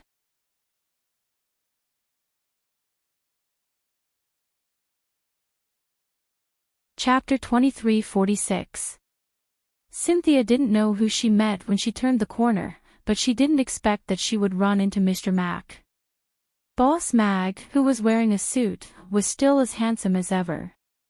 That warm smile of his often appeared in her dreams and dreams. This was a man who was easy to fall in love with. But now this man appeared in front of her alone, not in the restaurant or in the book. He wanted an explanation. But Cynthia didn't know how to explain. Well. Cynthia blushed and stared at Meg for a while. Then she lowered her head and apologized. I'm sorry, Mr. Mack, I'm guilty. Meg looked at Cynthia, who lowered her head and seemed to have accepted her fate, and smiled. Who would have thought that this seemingly harmless girl had just refused Delmar's invitation to collude with him and gave him a critical blow to the source of his evil? This matter indeed troubled me. Meg nodded. I wanted to take this book off the shelves, but the boss of the magazine was blinded and didn't agree. Cynthia said sadly, I don't know what to do now. Meg looked at Cynthia and said, I want you to do me a favor, and I won't blame you for it. What is it? Cynthia raised her head and stared at Mag. Many thoughts flashed past her mind, and she suddenly had an embarrassing thought. However, she still blushed, and said, no matter what it is, I will do it.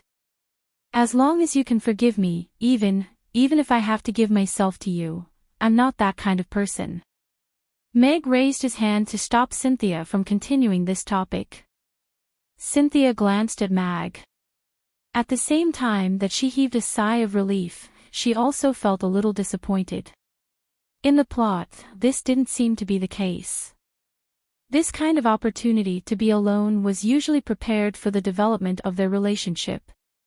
Meg walked 2 steps closer to Cynthia and lowered his voice, saying, although this matter was caused by you, the more abominable guys are those who forced the connection with reality and spared no effort to promote it.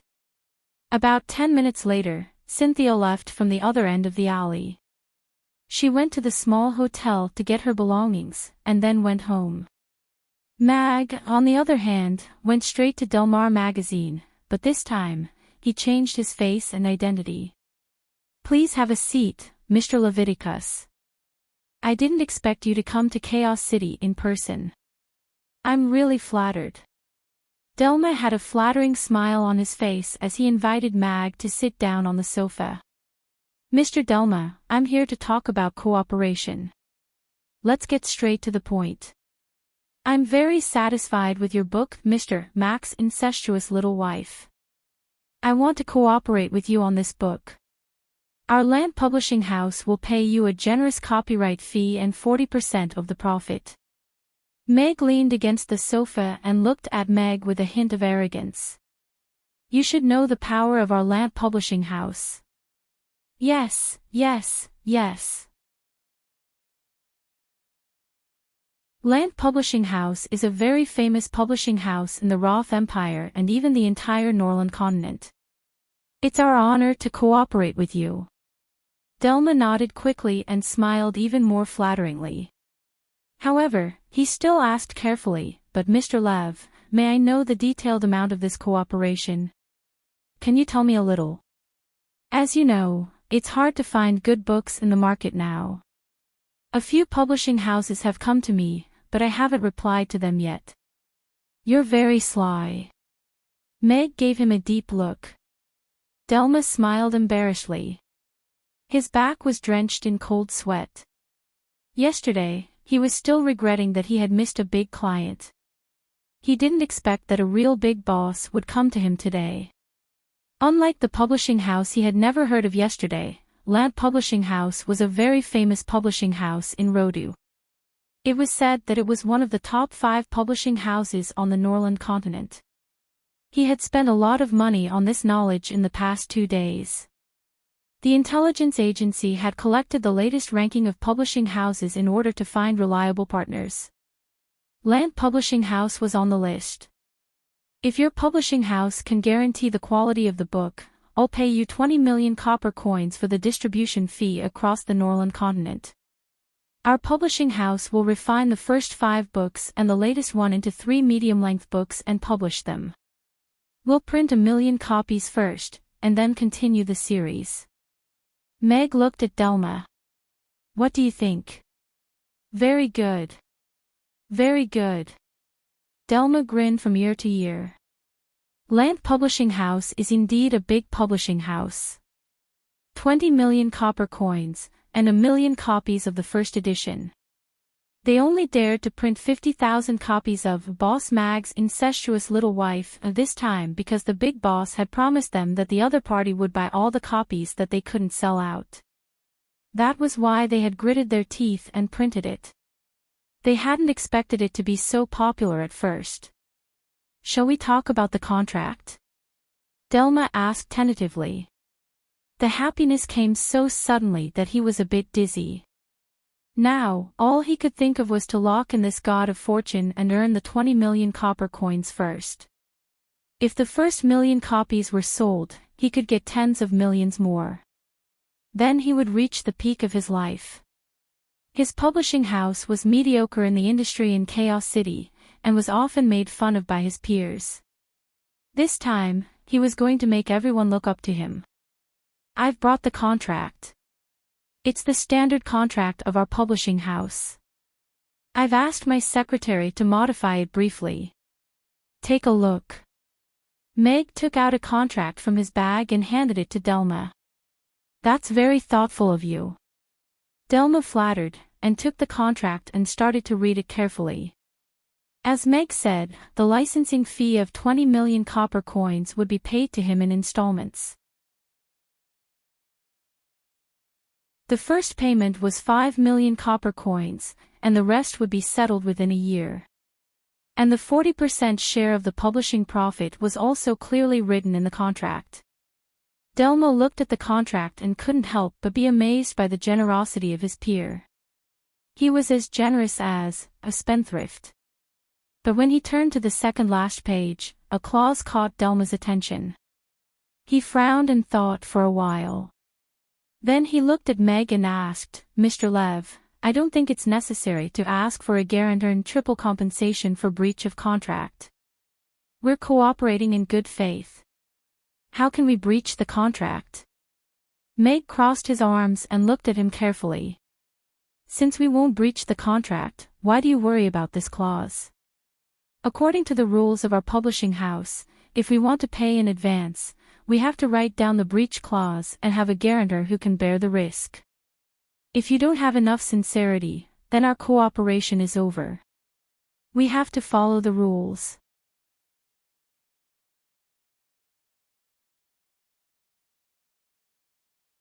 Chapter 2347. Delmar was a little confused by Meg's words.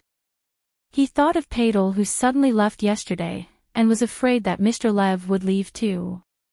He quickly stood up and said, It's not like that, Mr. Leviticus. Of course, I'm very confident that our cooperation can be completed smoothly. Give me a day, and I'll go and contact the guarantor right now. I promise to meet your company's requirements, and will sign the contract tomorrow morning. Mag looked at Delmar and nodded with satisfaction as he said, All right, I can see that you're a forthright person. However, you have to remember that I have connections in Chaos City as well. Don't try to play tricks on me. No. I'll take care of it. Don't worry. Delmar smiled.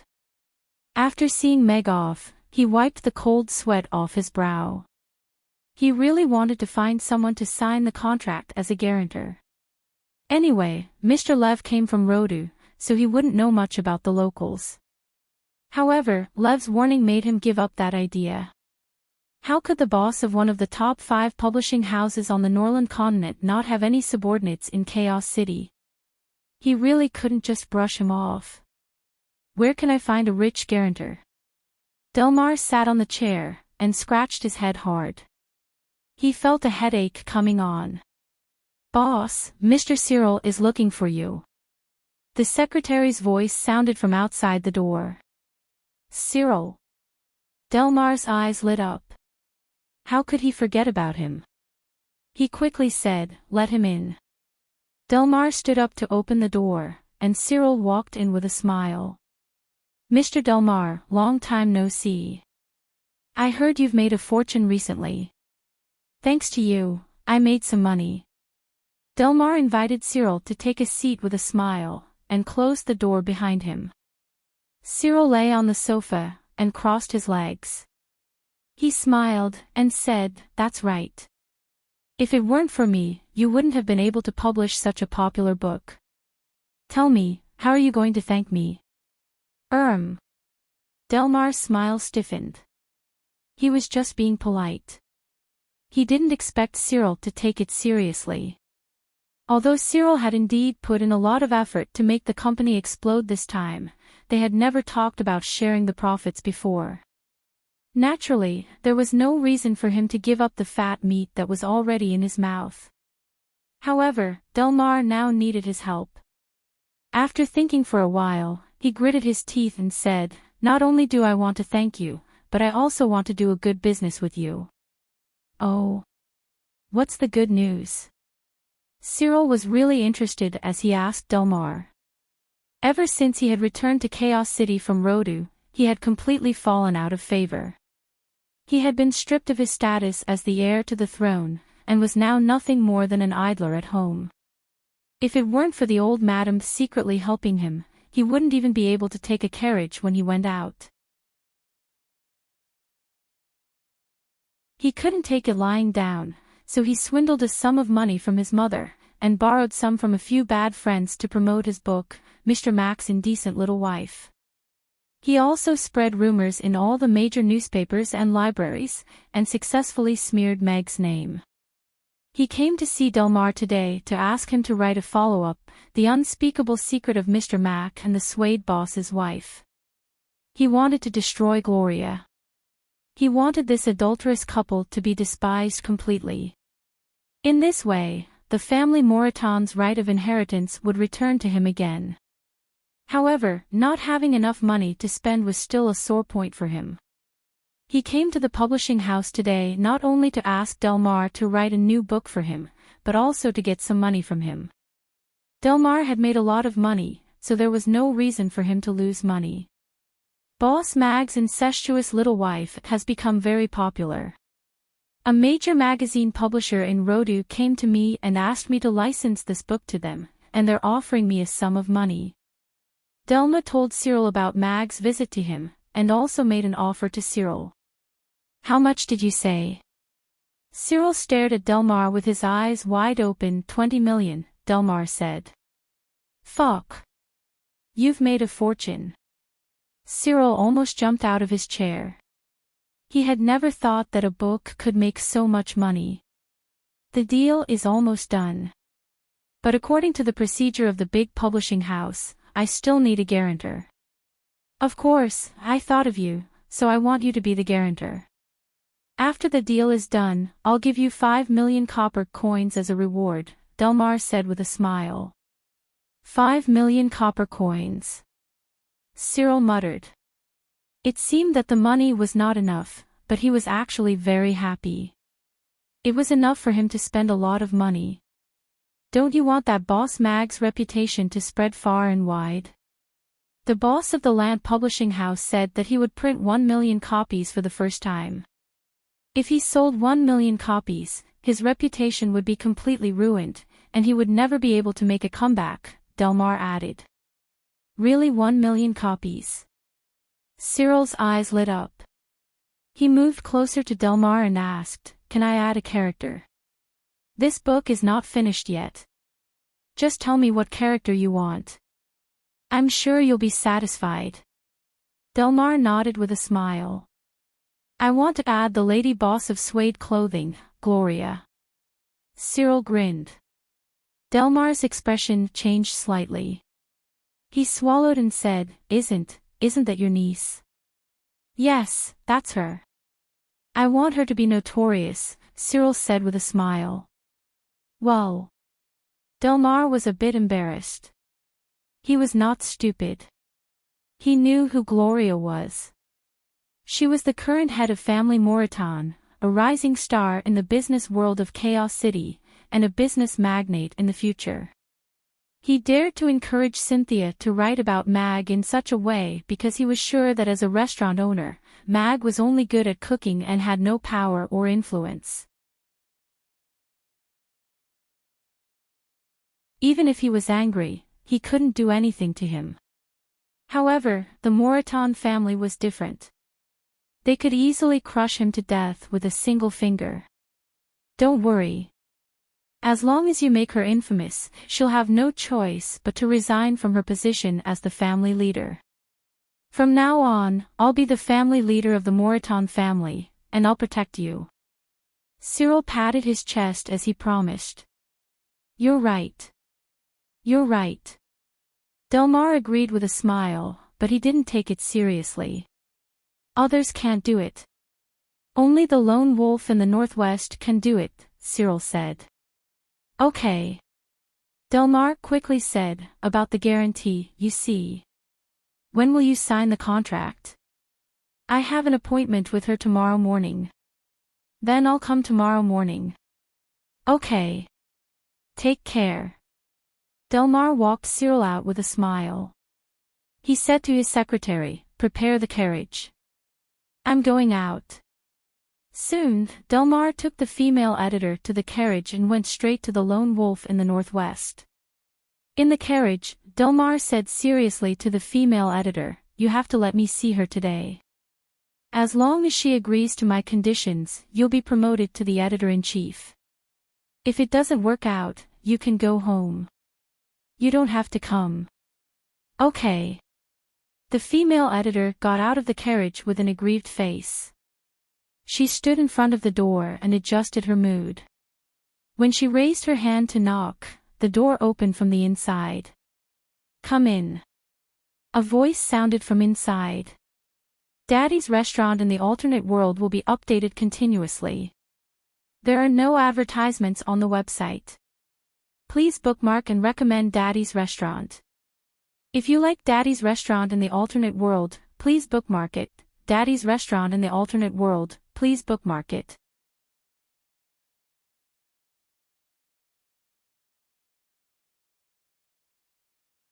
Chapter 23:48. This was the second time that Delmar had met Cynthia. Just this morning, this crazy woman had given his big baby a big blow. However, the negotiation process was much easier than he had imagined. With just a simple negotiation, Cynthia agreed to most of his requests, including re-signing the contract, extending the authorization period, and submitting the manuscript again in 10 days. "Isn't it too easy?" Delmar returned to the carriage and asked the editor sitting opposite him with a bit of disbelief. "She has always been like this. She doesn't care much about anything." The female editor said carefully. "Great." Delmar clapped his hands and hugged the female editor with a laugh. He said generously, "From today on, you are the chief editor. I will arrange the personnel transfer for you when we go back. Your salary will be doubled starting from next month." "Thank you, boss." The female editor was so excited that her face turned red. She didn't expect that the edge of dismissal would be a promotion and a raise. Delmar closed his eyes and began to think about the details of the contract tomorrow. Although he had just reached a verbal agreement with Cynthia, her book was still in his hands. If she wanted to make money, she had to be obedient. Cyril had promised to be the guarantor, and the follow-up of the work was guaranteed. The deal was done. Meg met Cynthia in the small hotel. She packed her things and went to live in that small hotel again. "I have done as you said." Cynthia looked at Meg and said. Her eyes were a bit evasive and her face was a bit red. It was the first time that she had been alone with Mr. Mack in a small room. It really made her heart beat faster. Meg nodded slightly, and said, "Very good. I will look for you when I need you. You better disguise yourself before you go out these 2 days. Don't let anyone recognize you, and don't let anyone find you." "Okay." Cynthia agreed softly. Looking at Meg, who was about to leave, she hesitated for a while and couldn't help but gnash her teeth and say, "Mr. Mac, after this is over, can I still go to Mamie's for dinner?" "It won't be over so soon." Meg looked at her and smiled. He turned around and left without looking back. Cynthia stood there in a daze. After thinking for a long time, she still couldn't understand what Meg meant. Could it be? Mr. Mac wants to use this as a threat to make me his little Axion? A small hotel, no one knows about it, no one is allowed to go out. Isn't this imprisoning Polly? Meg didn't know that the girl's little brain could fill in so many things. He only thought that at this time tomorrow, some people would have a headache about going bankrupt. He wasn't very good at business wars, but he still had his family's bloodline. He could easily use some of the tricks that he heard the old men bragging after meals to toy with these guys. "Boss, how is it? The rumors outside are getting worse and worse. Should we give an explanation?" Yabamiya and the others had arrived at the restaurant early in the morning. When they saw Meg returning from outside, they all gathered around him and asked with concern. "Don't worry, it's a piece of cake. I've already contacted the author of this book. She has also agreed to write an apology letter to clarify everything," Meg said with a relaxed smile. "You met the author, Northwest Lone Wolf. Is she a girl or a guy? Is she a regular of the restaurant? She must be a girl, right? Little Axion. Is she pretty? Or is she handsome?" The girls were all interested, but their focus made Meg a little speechless. "I say, why are you all so interested in an author?" Meg rolled his eyes. "He's a guy, a 40-something-year-old guy." "Wow. How can this be? It's over, it's over. I can't believe that the person who wrote such a detailed article is a big guy, not a pretty girl." The ladies were greatly disappointed and immediately lost their interest. "However, boss, I'm even more impressed by your charm now. What kind of charm do you have to make a burly man in his 40s write something so detailed?" "It's really jaw-dropping," Angela said to Mag with a weird expression. Meg squinted at her and didn't want to answer her stupid question. Now that the author has made a statement, this matter should be solved. Those who spread the rumor are really too much. They want our restaurant to be involved in a scandal and then fail. Yabamiya said angrily. "Even if there is a scandal, the customers who leave can't go to them."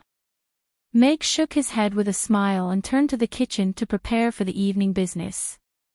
"Phyllis, come here. I'll teach you how to knead dough." Meg shouted in the kitchen. "Coming." Phyllis rushed into the kitchen like a gust of wind. Her face was full of excitement. She was finally qualified to unlock new skills.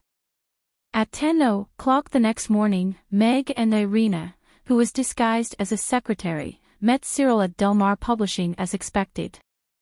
Irina took out the contract and asked Delmar and Cyril to confirm it again. Delmar skimmed through the contract and checked the amount. Then he confirmed that the contract was correct. Cyril didn't even bother to read it. He looked at Meg and asked, "Are you going to print 1,000,000 copies?" Meg glanced at him and curled his lips into a smile.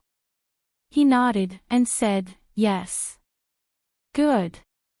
Then you have to sell them all. Let the story of this scumbag and bitch spread across the Norland continent." Cyril's smile became more and more smug. "This is a literary work," Meg said calmly. Delmar was afraid that Cyril would irritate Meg, so he hurriedly said, "Yes, yes, yes."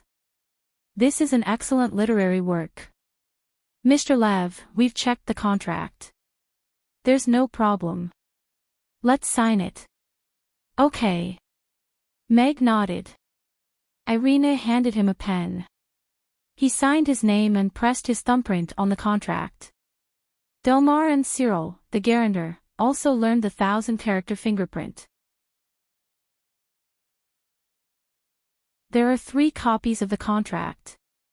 We each keep 1 copy. Meg put away a copy and snapped his fingers. Irina took out a silver note and gave it to him. This is 5 million copper coins. It's the first royalty. Meg pushed the silver note to Delmar. He stood up and reached out his right hand. Nice working with you, Mr. Delmar. Nice working with you, Mr. Leviticus. Delmar shook hands with Meg with a big smile. Then he took the silver note and checked it carefully. Then he filled out a receipt and handed it to Meg. Cyril was a little envious as he looked on from the side. Earning 5 million copper coins so easily was truly a good business opportunity. Meg left with Irina. When they went out, the wind happened to rise. The willow branches were swaying, and the catkins were flying. That's a pretty good funeral scene. Meg grinned coldly. End of chapter.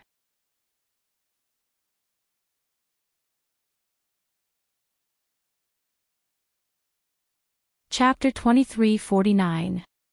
On the same day, on the front page of 5 influential local newspapers in Chaos City, the author named Lone Wolf of the Northwest published an apology letter and clarified the rumors that had been spreading recently. In this apology letter, he also criticized Delmar Publishing for their malicious marketing and refusal to take down the book, which had a negative impact on the author's life. In the end, the Lone Wolf of the Northwest also promised to stop updating Mr. Mac's indecent little wife forever.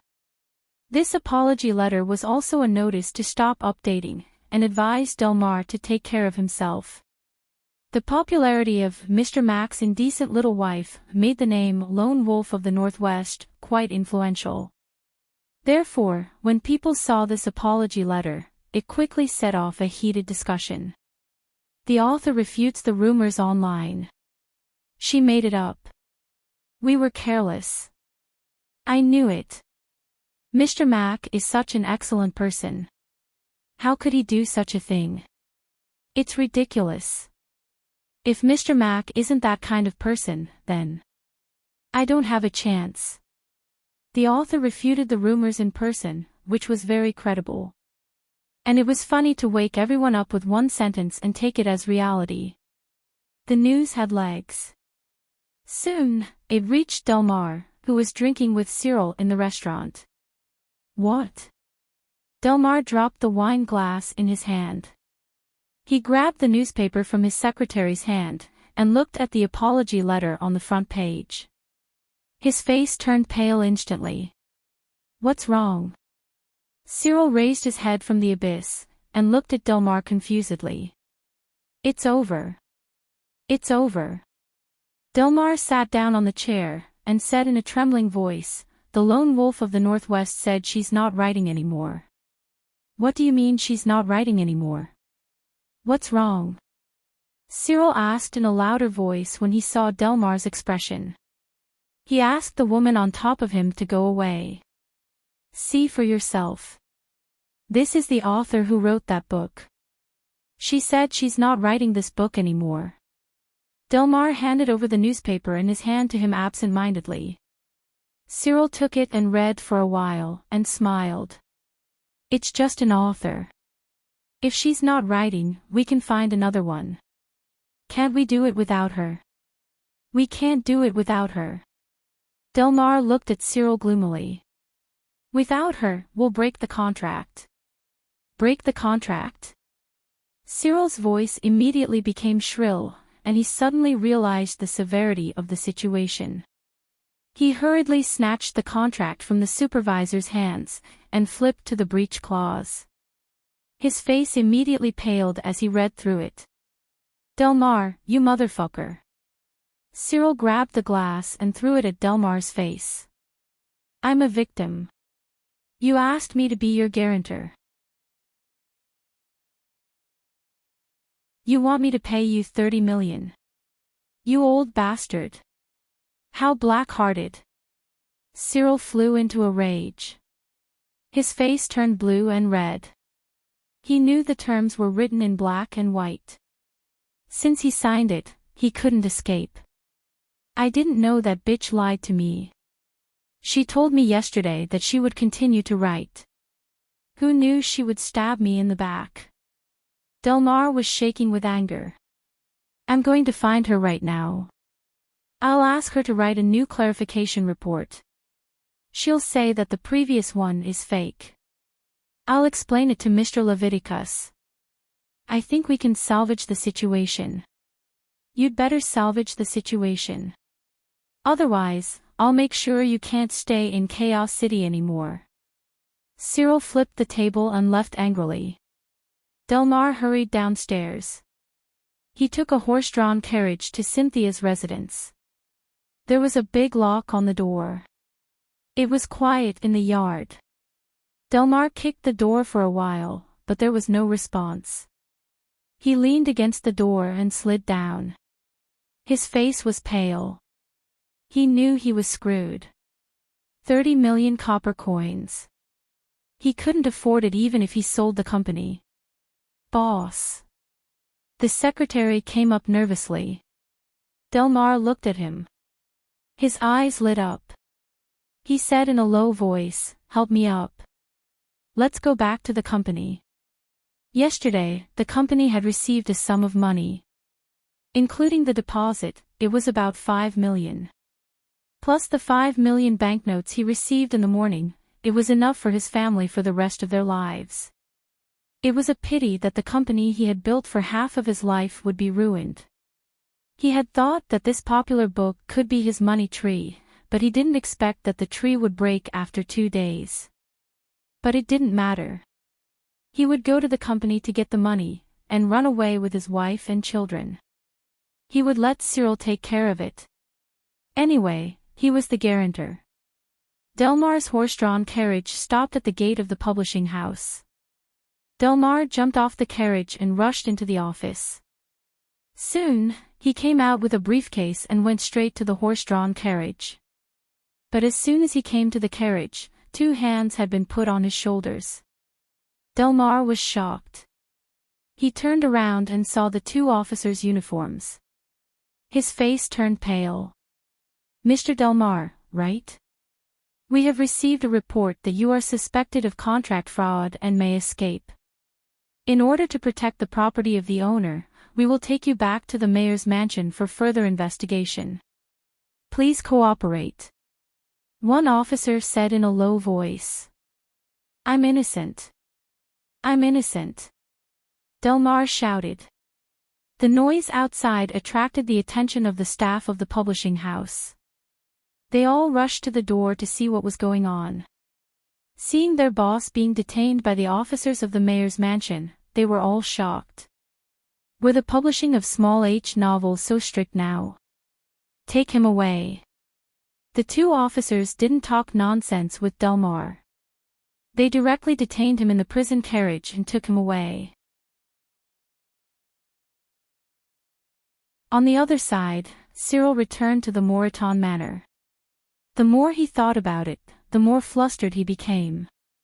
He hid in the room and asked the servants to guard the door. He said that he was sick and didn't want to see anyone. However, this was not enough to stop the officers from arresting them with a detention order. What did I do? You want to arrest me? This is the Moreton Manor. You can't mess around. Cyril yelled. He was trying to put on a strong front, but he was actually a coward. Cyril, you are suspected of contract fraud. The amount involved is huge. Now we are taking you back to the mayor's mansion for investigation. Please cooperate. The leading officer took out the detention order and said in a low voice. All of the members of the Moreton family had already gathered in this courtyard, and were discussing spiritedly among themselves. However, no one dared to approach Cyril at the sight of the officers holding the arrest warrant. They were all wondering what kind of trouble Cyril had gotten himself into to warrant the arrest of the city lord. "Who dares to touch my son?" A sharp voice sounded, and old Madame Denise strode over with her walking stick, blocking Cyril's path. "Mr. Denise, please cooperate with us. Otherwise, you will be arrested for interfering with the investigation," the staff said calmly. He didn't retreat because of Denise's appearance. "How dare you?" Denise frowned. "Take him away." The officer waved his hand, and 4 officers came forward. Denise grabbed the officer's hand and scratched his face. She shouted at the servants beside her, "Someone is beating me up. The officers are beating me up. What are you waiting for? Come and protect me and the young master." The servants looked at each other. They didn't know if they should intervene. These were the officers of the mayor's mansion. "If you don't back down, chase them all out of family Moreton," Denise said viciously. The servants had no choice but to surround her. "Who dares?" An angry shout sounded like thunder at the entrance of the yard. The yard suddenly became quiet. Everyone opened up a path. Geoffrey strode in and looked coldly at Cyril and Denise. "Father, save me!" Cyril shouted in panic, "They want to arrest me for no reason. I am innocent." Slap. A loud slap sounded. Cyril's face instantly swelled.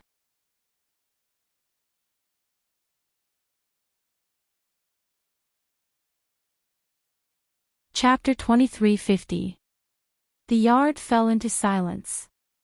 Everyone looked at Geoffrey in surprise. Cyril was also completely rooted to the spot. His face was stinging with pain, and he didn't think that his father would slap him in front of so many people. "Bastard! How dare you disobey the mayor's order?" Geoffrey snapped. Cyril was so scared that he didn't know what to say. He turned to Denise for help. "Master, you have to help our son. He was wronged. He wouldn't dare to do anything illegal." Denise stepped forward, and while wiping her tears, she begged, "Please tell the city lord not to capture Cyril." Slap.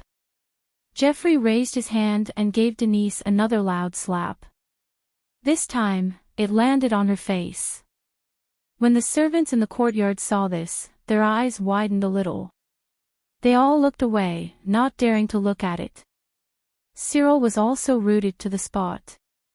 His mouth gaped open as he stared at Denise and Geoffrey, and his heart had already plunged into complete despair. Old Madame Denise was stunned for quite a while before she pulled herself together. She covered her face and looked at Geoffrey in disbelief. Her voice suddenly became shrill as she screamed, You hit me. A loving mother leads to a useless son. If you hadn't spoiled him so much, he wouldn't be in this state today. Even now, you still don't repent and want to go down the wrong path. If I don't hit you, how can I uphold the family rules?" Geoffrey looked at her coldly. "You are such a heartless man. You hit your wife at your age. If it weren't for my family, you wouldn't be as powerful as you are now. Now you think I'm old and weak, so you want to beat me to death to get remarried, don't you? Let me tell you, it won't be that easy. Today, Denise sat on the ground and started to make a scene. "Take her away." Geoffrey didn't even look at her. He ordered coldly. The old maids were reluctant, but they didn't dare to disobey their grandpa's order. After all, slaps didn't taste good. They dragged Denise away. "You caused this, so you have to take responsibility. This time, no one will clean up your mess." Geoffrey glanced at Cyril and nodded at the mayor's officers. Then he turned and left. "Father." Cyril chased after him in a panicked manner, only to have two officers clamp down on his shoulders, one on his left and one on his right. "Young Master Cyril, please come with us." The leading officer smiled and waved his hand. He dragged Cyril away. The servants made way for them. No matter how loud Cyril screamed, no one dared to stop them. Although they didn't know what Cyril had done, they all had a consensus. Young Master Cyril was finished, and Miss Gloria would be in charge of this family in the future. The two criminals were taken to the mayor's office. Together with Meg, who had changed his appearance, and Cynthia, who was present as a witness, also appeared in the mayor's office. The presiding officer of the case was Dicus, an old friend of Meg's. The mayor's office was so efficient because he had talked to Dicus, who must have reported to Michael. Therefore, as soon as the papers were handed in, the criminals were taken back. Cyril and Delmar were taken to record their statements. Under the supervision of mental sorcerers, as ordinary people, they couldn't lie. They could only tell the whole story. The case was actually very simple. It was a case of breach of contract. As long as the money could be paid, the crime would not be serious. However, the amount was huge, so the two criminals were arrested first. Dicus read their statements and the contract provided by Meg. He nodded and said, "So, the case is very clear. You two signed this contract with Lev, promising to be responsible for the breach of contract, and someone will be responsible for it as a guarantor. Now, Mr. Lev has provided a certificate that the original author has given up the continuation of the book and asked to remove it from the bookstore. This is a total violation of the terms of the contract. You two have committed fraud. Now, Mr. Lev wants to terminate the contract and ask you to pay the corresponding amount of 60 million copper coins. Bitch. You tricked me. You said you would continue to write the book." Delmar pointed at Cynthia, who was standing on the witness stand, and roared. "I went to your publishing house this morning and told you my attitude. Many people in your company heard our conversation and argument. As for the agreement you mentioned, I don't know anything about it. You can provide evidence." Cynthia said calmly. "You're lying. You said it." Delmar grabbed the railing. His knuckles were white, and the veins on his forehead were bulging. 60 million copper coins. Even if he and Cyril each took half of the money, it would still be 30 million copper coins. Even if he sold the publishing house, he could not afford it. Silence in the court. Dicus shouted coldly. Cyril looked at Delmar, and his heart sank. 30 million copper coins was not a small sum of money even for the Moreton family. To him, it was money that he could not afford even if he emptied his underwear. If it were before, he might have thought that his father would help him. But today, Geoffrey had told him clearly that he would not help him at all. Where would he find the 30 million copper coins? "Sir." Cyril looked at Dicus and said, "This has nothing to do with me, Master Dicus. I was tricked into signing the agreement, and I didn't get anything out of it. This has nothing to do with me, so I don't have to take any responsibility, right? Isn't it written in black and white? You're the guarantor, so you have to take half of the responsibility. So, you have to pay half of the compensation." Dicus looked at him and smiled. "Besides, it's not like you didn't get anything. According to your testimony, Delmar promised you 5 million copper coins. You took his money and worked for him. How can there be no risk?" Cyril's face turned deathly pale as he pointed at Delmar and Mag and said, They conspired to deceive me. How can there be such a coincidence?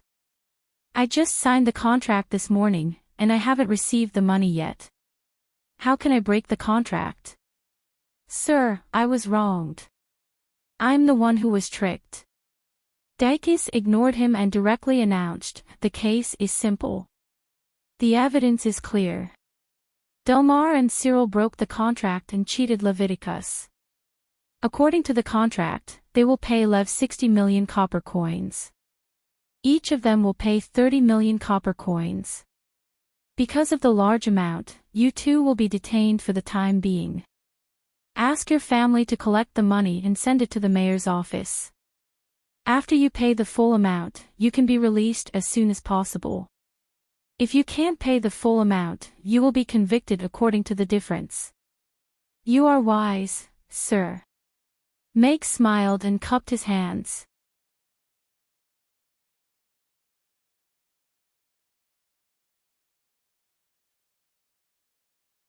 Chapter 23:51. Everything was within Meg's expectation, including the fact that no one from family Moreton came out to mess things up. Meg could understand Jeffrey's feelings. Such a disappointing son had to suffer some hardships, otherwise he would only become a bigger prodigal son. Ignoring the cursing words of Delmar and Cyril, Meg left the Castellans' mansion. Next, it was the Castellans' mansion's job to lock up the property of these two people. If they couldn't pay it back, they would seal it and auction it directly. This trick easily earned 60 million, and also solved the misunderstanding. It was killing two birds with one stone. Meg and Cynthia met in a small hotel room. Did you arrange all this? Cynthia looked at Meg with admiration. If what she liked about Meg in the past was his cooking and his gentle personality, then what she had seen in the past 2 days was that he was a wise and resourceful businessman. Delmar, a wily old fox, and Cyril, a rascal, were actually tricked by him. 30 million copper coins, that was a huge sum of money. Delmar must have gone bankrupt. As for Cyril, she had probably heard that family Moreton was rich and imposing. It depended on whether they were willing to pay the ransom. You cooperated well. Meg nodded with a smile. Cynthia blushed, looked at Meg, and whispered, Then what I wrote about you, is it over? I'm afraid it's not that easy. Meg shook his head, looked at Cynthia and said, If you do something wrong, you have to pay for it, don't you think so? Cynthia bit her lower lip. She was just an innocent little writer, what could she pay for it? The tens of thousands of copper coins she had were probably nothing in his eyes. She had sent an apology letter, and she had been a witness, but he still didn't want to let her go. Looking at Meg, who got up and closed the window, her heart thumped nervously. Why did he close the window? Were they afraid that some strange sounds would be heard? What did he want to do? But it was daytime now. Come on, Cynthia lay down on the bed and opened her hands, tears of resignation rolling down her cheeks. Her movements were so skillful that it surprised even herself. Furthermore, why didn't he feel aggrieved or sad? Instead, he felt a little expectant. She recalled that in her dainty wife's book, the first time Axayan had an affair with Mr. Mack was also in a small hotel. Cynthia's face flushed red and her breathing quickened as she thought about how the scenario that she had rehearsed countless times in her mind was about to happen to her. This is my first time. Be gentler, she whispered. What are you doing? Meg stood beside the bed with a contract in his hand. He looked at Cynthia, who was lying on the bed with her legs spread out. Her face was inexplicably red, and the corners of her eyes were brimming with tears. He asked curiously, what first time? Cynthia suddenly raised her head and looked at Meg, who was standing beside the bed with a document in his hand instead of a whip. Judging from his serious look, he didn't press down on her like in the book. She was stunned for a moment and suddenly realized that she might have misunderstood. She quickly clamped her legs together and sat up on the bed. Well, I. Cynthia blushed and her eyes wandered. Suddenly, she stared at the document in Meg's hand and asked, What's this? Oh, this is a contract. Take a look. If there's no problem, sign it. Meg handed over the document in his hand. Sign it, and our previous grudge will be written off. Cynthia's heart skipped a beat. A contract. Why did she have to sign a contract? Thinking of Delmar and Cyril, who had just been put in jail by Meg with a contract, Cynthia panicked even more. She took a closer look and was a little surprised. This was a commissioned creation contract, which was somewhat similar to the one she had signed with Delmar Publishing. According to the contract, Meg would commission her to create 5 works, and each work would be bought out at the price of 200,000 copper coins. After the 5 works were finished, she could terminate the contract at any time without any restrictions. However, there were requirements for the 5 works. Meg would provide the outlines and Cynthia would create them. To Cynthia, the price of 200,000 copper coins per book was undoubtedly a very generous remuneration. Normally, it would only take her 2 months to complete a work. This was a good project that could earn her millions annually. However, learning from Delmar's mistake, Cynthia read the contract very carefully and made sure that there was no clause that would make her bankrupt or even lose her own life.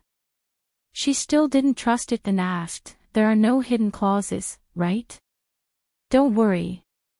I really want to find a partner. I won't do such a thing." Meg nodded with a smile. "Why me?" Cynthia was still puzzled. Meg shouldn't like her. Why would he give her such a money-making opportunity? "I'm interested in your talent. Don't think too much." Meg comforted her, fearing that the girl would misunderstand. "Just my talent. Then what about my beautiful young body?" Cynthia almost blurted out what was in her heart. She held it back and nodded, "You have a good eye." Cynthia had no choice but to choose to become rich and sign the contract. "This is the advance payment. You can go home now. Don't move. I'll come to you when I've thought of the outline." Meg handed her a banknote of 100,000 copper coins. "Thank you, boss." Cynthia accepted the banknote happily. She actually felt that she was being supported. She said casually, "Then come often." Meg, who had just walked to the door, almost fell out. Why was this line so familiar? On the way back to the restaurant, Meg felt relaxed. The rumors had come to an end for the time being. The chaos in the market should also stop for a while. He had also gotten Cyril into jail. This was killing many birds with one stone. Even if he couldn't get back all the 60 million copper coins, it was more than enough to build a few school buildings for Hope's school. This plot. Isn't it a little too fast? He just called Mr. Mack a scumbag yesterday, and now he's refuting the rumors. And the boss of the publishing house has been arrested. Vivian held the newspaper with a conflicted expression. How should I explain this to Luna? I just told her yesterday that Mr. Mack was a scumbag. Bye. The next one will be even better. In order to take care of Luna's feelings, she had tried her best. However, this world didn't care about her feelings at all. But Mr. Mack's method is pretty good. He sent the boss of the publishing house to jail. Now, no one will dare to spread rumors. Vivian thought that other than Mr. Mack, there shouldn't be anyone else who would be so coincidental as to mess with the boss of the publishing house.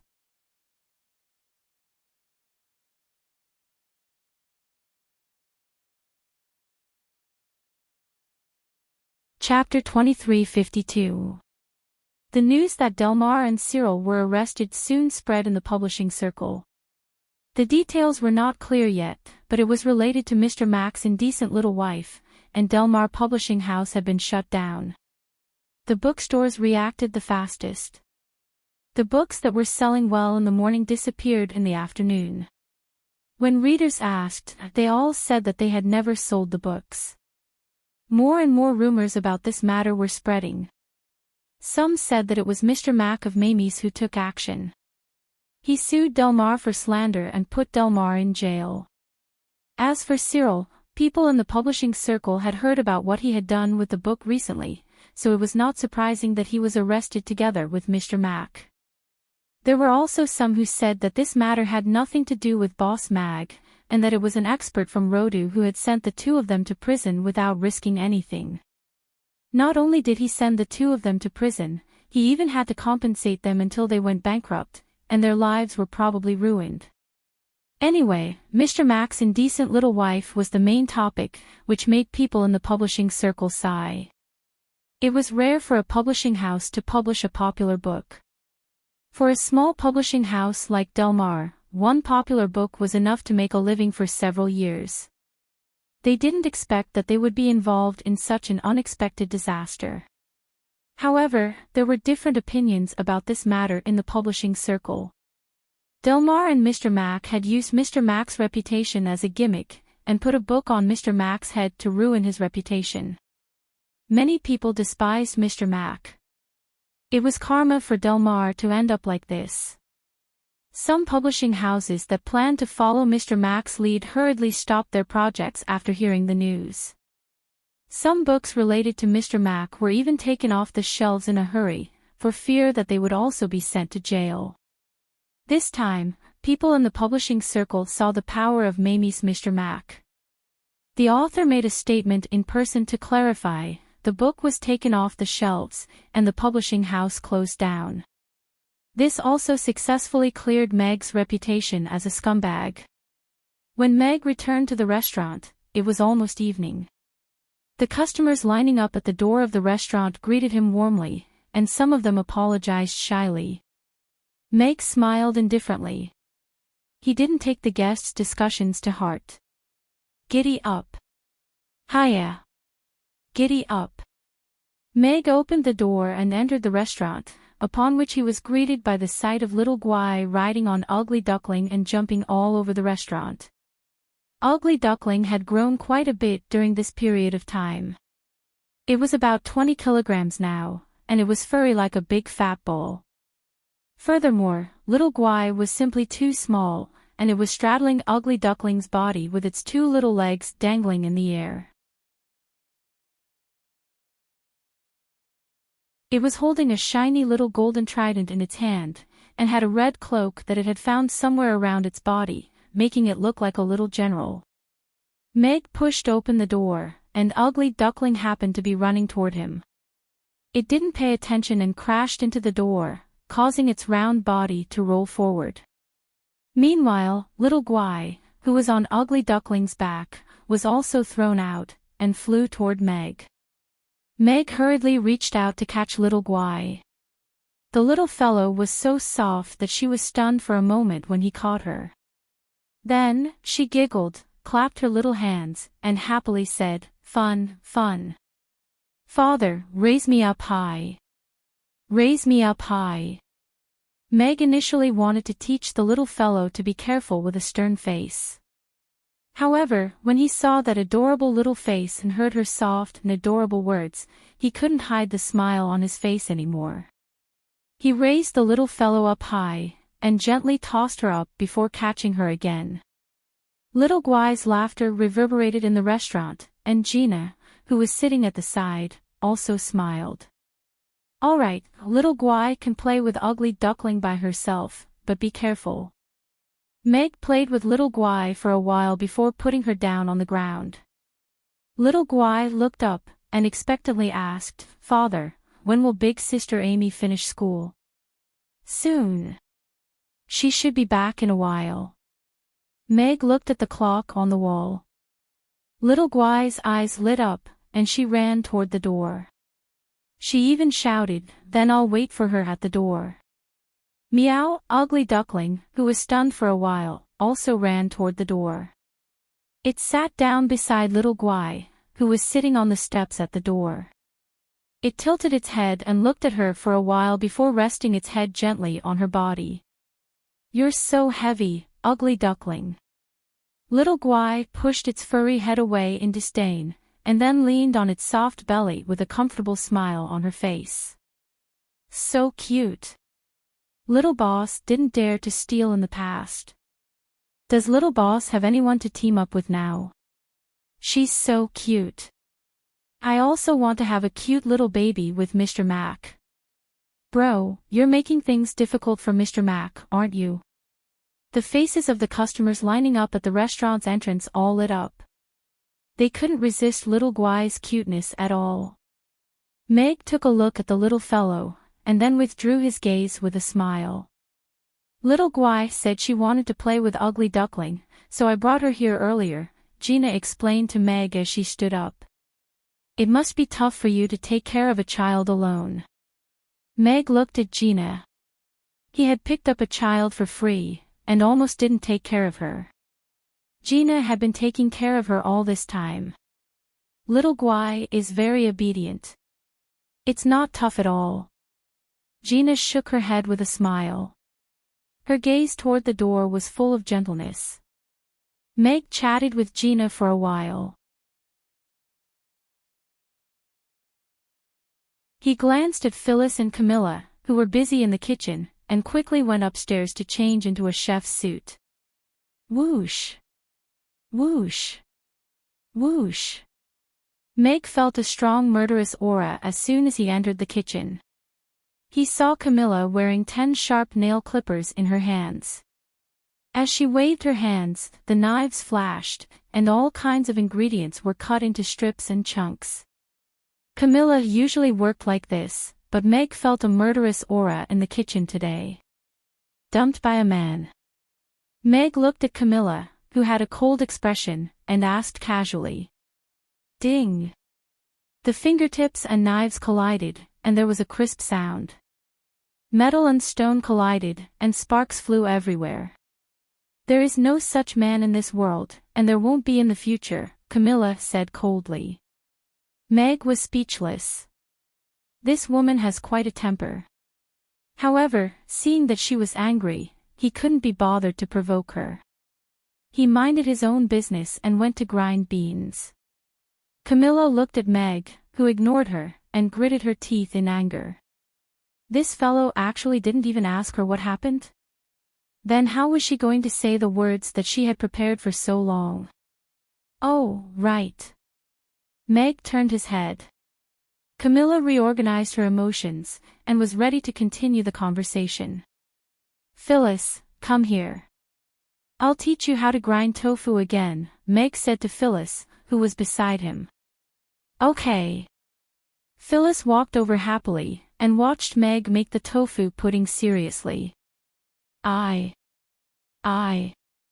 Camilla wanted to clench her fists, but her fingertips were blocked. She could only stomp her feet angrily. She thought that this incident could make Meg suffer a little and distract him, so that she could get the photo stone back, or take some videos of Meg in exchange. She didn't expect this incident to end in just 2 days.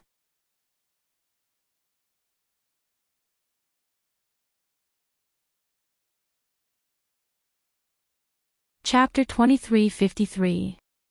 Everyone in the restaurant also knew about the author's clarification and the arrest of the publisher's boss. Everyone was naturally happy.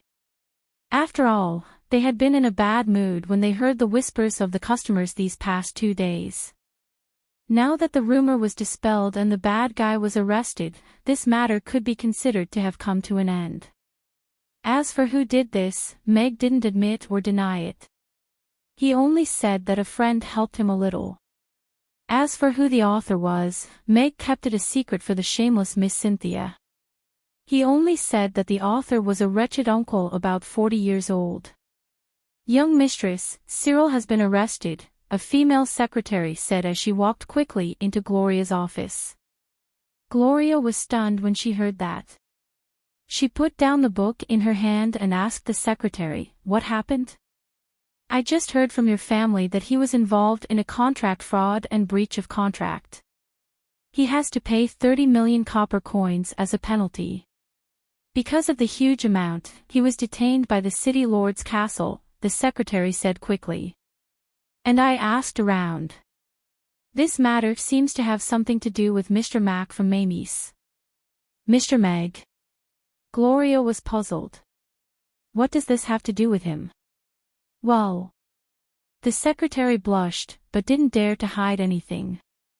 She could only tell her in detail how the book, Mr. Mac's Indecent Little Wife, had been circulating in Chaos City these past 2 days and how Mr. Mac had become a scumbag in everyone's mouth. Why didn't I know about this? Gloria frowned. She had been busy with the spring dress for the past 2 days. She didn't expect this to happen.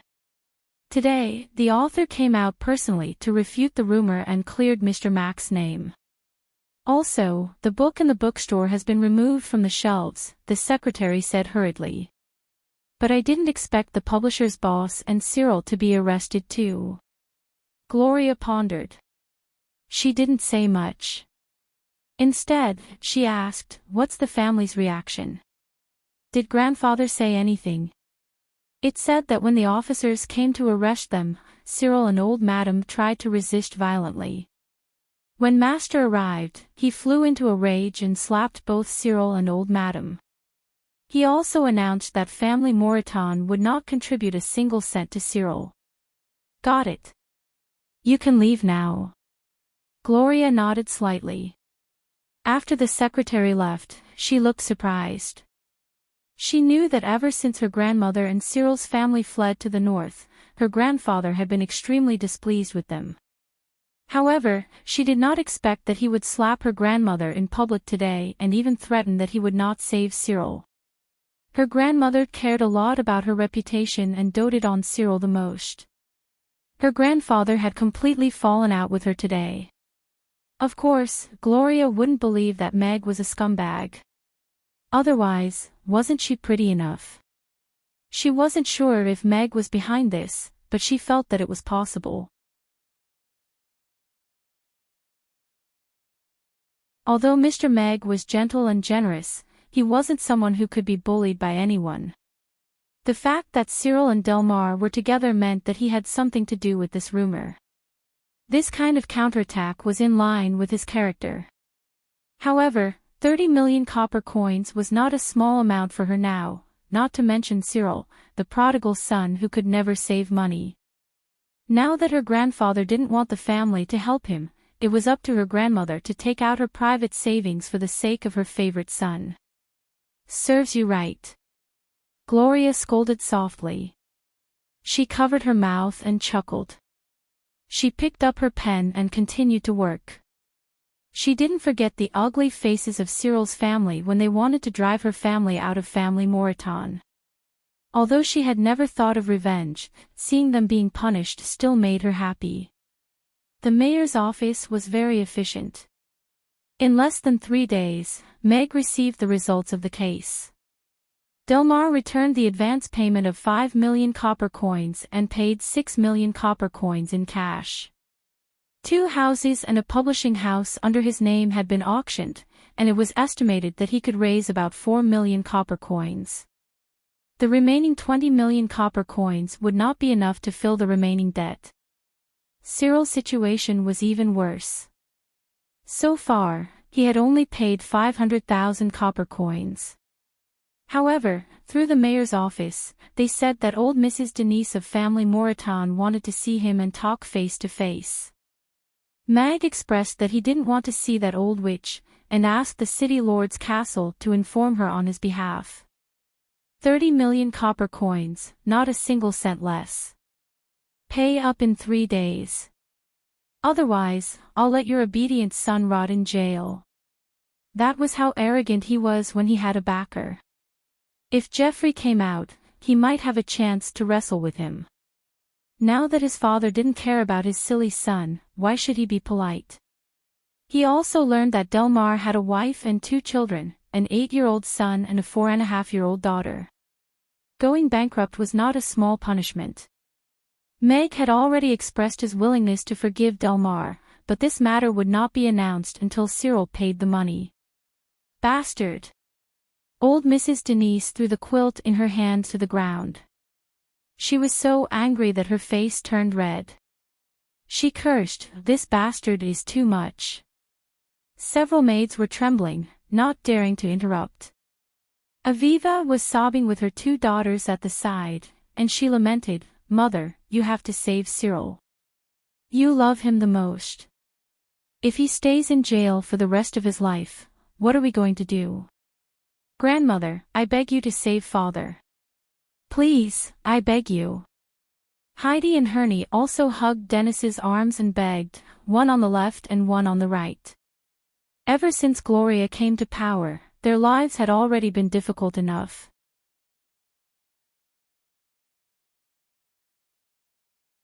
Now that Cyril had been arrested, their pillar of support was gone, and they didn't know what to do at all. Holding her granddaughters in her arms, Denise burst into tears too. She beat her chest and stamped her feet. "I want to save my son too, but how can I afford 30 million? I've only saved about 10 million copper coins after all these years. Even if I sell all the shops and houses under my name, I'll still be short of 10 million. What should we do?" Aviva cried. "If you ask me, there are only two solutions." Aurora, who had been sitting on the side, smiled. "What solutions do you have?" Aviva asked. Denise also looked over. 30 million copper coins is not a small amount. Father clearly doesn't want to spend money or effort. He's leaving second brother to die. Aurora smiled. "If you ask me, we don't need to spend money or effort. Let him stay in jail for a few years. We don't need to give the 30 million to that bastard. We'll keep it for you and your daughters. At least you'll have someone to rely on." Aviva and her two daughters were moved. They didn't say anything. "Bullshit. How can I let my son suffer like this?" Denise flew into a rage. "Then there's only the second solution. Mother, if father doesn't help, you can only ask your family." Aurora shrugged.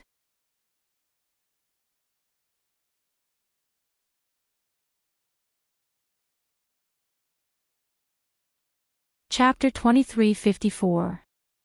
This farce made Amy's and Meg's appearances in the entertainment industry, but it gave him another wave of fans and solidified his image as a good man. The increase in fans could be seen from the number of followers he had. He was now an internet celebrity with close to 1 million followers. 1 million followers sounded impressive, but compared to the tens of millions of followers he had in his previous life, it was still a far cry. However, the quality of his fans in this life was very high.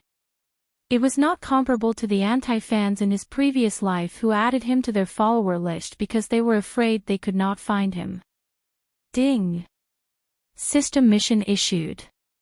Please complete the 1 million followers achievement as soon as possible.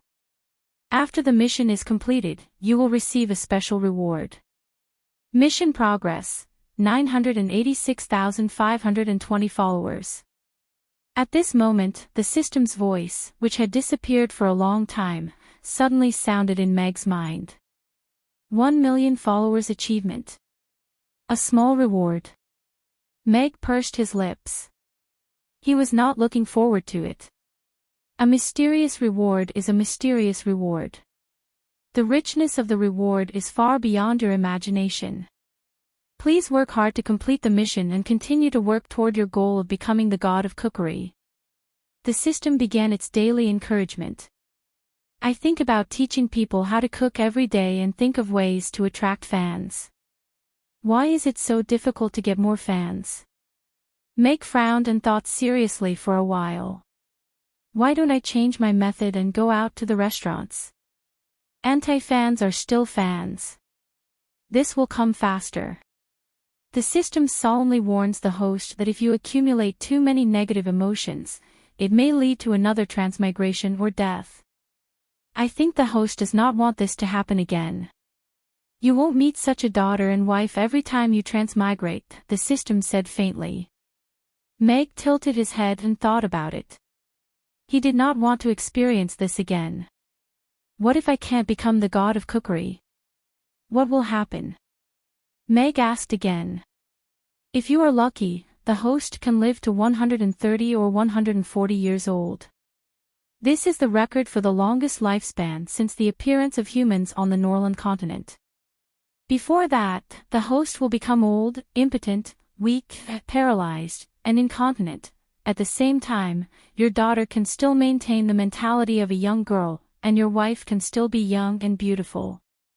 Perhaps in a few decades she will slowly forget about you and then meet. Shut up.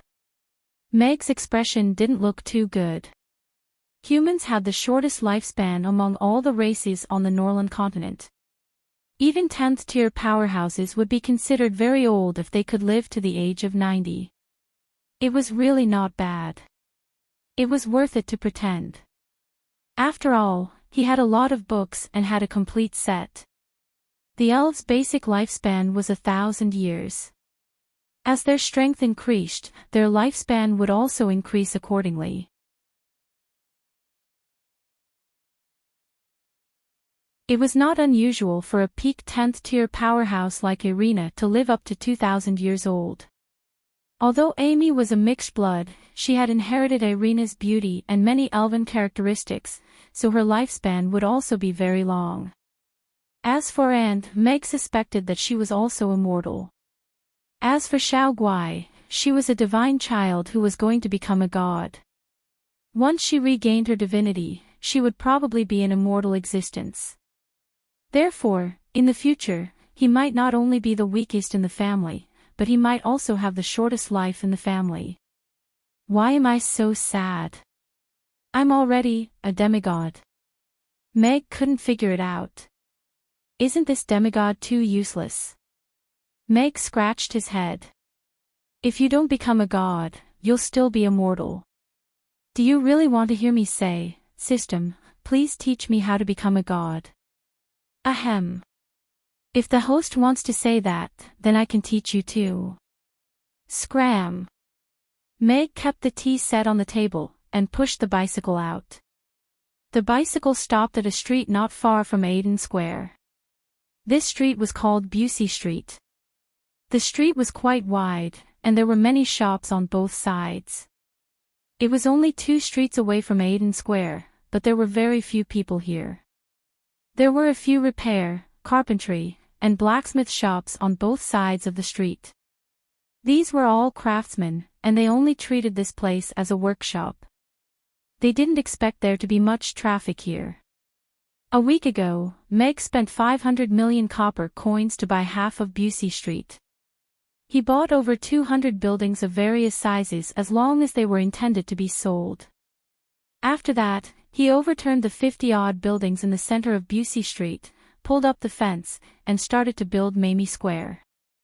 He wanted to spread a sentence across the Norland continent: wherever Mamie Square is, it's the center. Keep a low profile.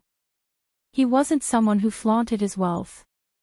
However, he did want to build a new commercial center outside of Aiden Square, and build the first Mamie Cinema in this commercial center. The business district of Aiden Square was already saturated. It would cost too much to buy a piece of land to build a cinema, and the price-performance ratio wasn't high. Meg had a taste of success when he invested in Romo Street in Rodu, so he planned to replicate it in Chaos City.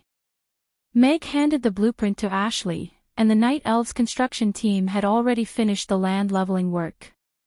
A forest had already sprouted from the ground in just a few days. The trees were tall, and some of them were already as thick as several people hugging around them. Meg's idea was to build a shopping mall with the elves' characteristics. It would be made of wood as the main material. Not only would it have a unique design, but it would also allow the residents of Chaos City to get to know this new group of residents from the Wind Forest. These trees were grown by plant-type magic casters.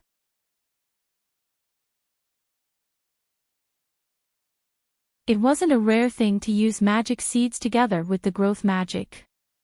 There were quite a number of plant-type magic casters among the Night Elves.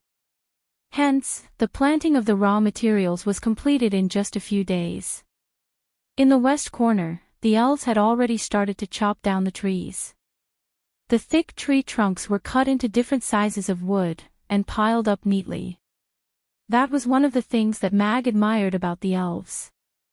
Not only were they efficient, they were also able to complete their work beautifully. Meg wheeled his bicycle around the construction site, and happened to hear an old man at the side lamenting, "The elves' magic is really amazing. These trees were just planted a few days ago, and they've grown so big in just a few days. If we sell the wood in the city, we'll make a fortune. This old man knows how to make money." Meg praised in his heart. This was another good job for the night elves. The construction of Mamie Square was not a small investment. Meg estimated that he would have to invest another $500 million. He had chatted with Xiaomi's investor yesterday, and pulled in an angel investment. It was just enough. Apart from Chaos City, Meg also had a construction site on Romo Street in Chaos City at this moment. However, that construction site was much smaller. Only 3 buildings were built, and only a cinema was built. It was contracted to a local construction team, so the efficiency was much lower. During this period of time, Meg planned to go to various big cities, especially some second-tier cities in the Roth Empire. Although they weren't as famous as Rodu, they had a huge population, and were also very suitable to set up a cinema.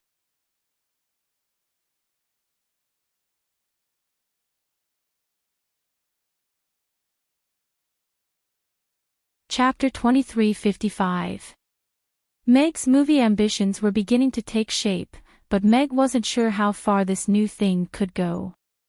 However, since Vicky's opera could become popular, it shouldn't be difficult to promote it in this world where entertainment was scarce. Spending dozens of copper coins to buy a ticket and watch a movie should be easy.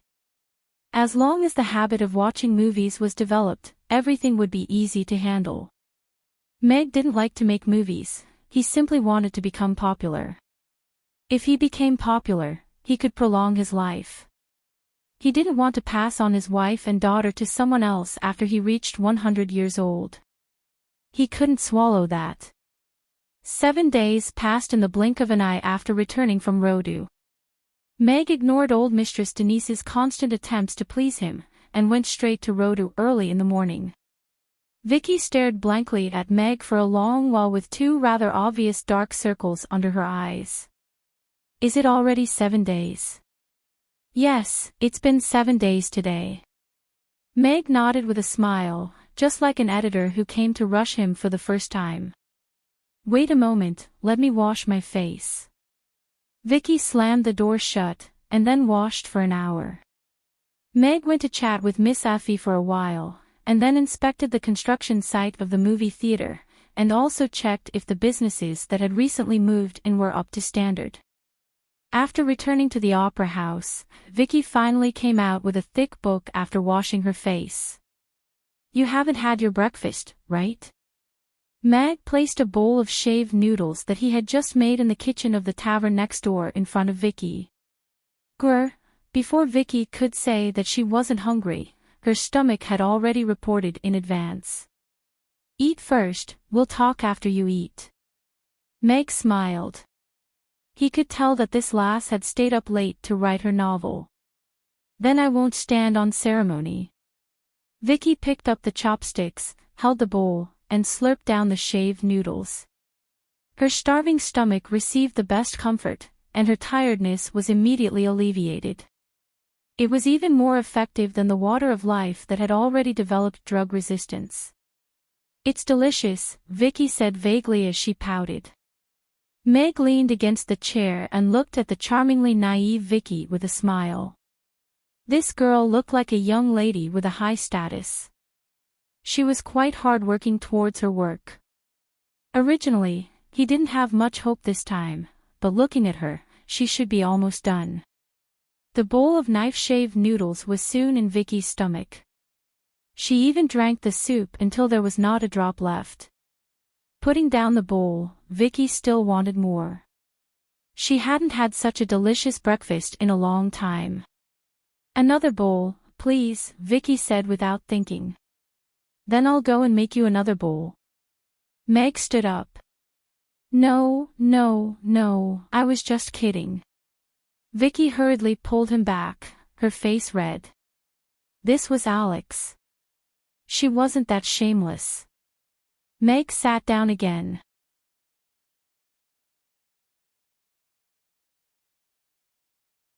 Vicky took the bowl to the side and handed over the thick book that she had brought out earlier. Finished. Meg took the book. The cover said, Succubus Love. The script is mostly finished, but there are still many details to be optimized. Some dialogue also needs to be changed. Vicky nodded and said a little embarrassedly, especially the ending and climax. It was written in a hurry, so there is still a lot of room for improvement. Meg flipped open the table of contents and looked for a while. He could roughly see the direction of the story, but the content was still a little raw and there was still a lot of room for improvement. Also, this was a script. Unlike the previous one, it was relatively less readable. Meg happened to have a talent that he could use when it came to optimization. Very good. It's already very good to be able to finish to this extent in such a short time. Meg closed the script and smiled. Then I'll take this script first. You continue to optimize the script. I'll find an author to adapt it into a movie and release it first. You're going to change it into a movie first? Vicky was a little surprised. Yes. After all, this is a brand new story.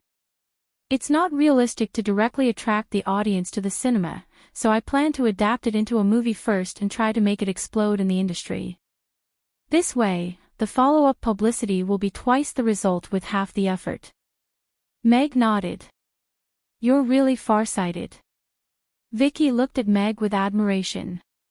His understanding of business operations had indeed far surpassed hers. Don't worry. I'll show it to you after it's finished. I'll only publish it when you think it meets the requirements. Meg looked at Vicky and said, This is your work after all. I'll fully respect your opinion. Vicky nodded with a smile. Her heart warmed.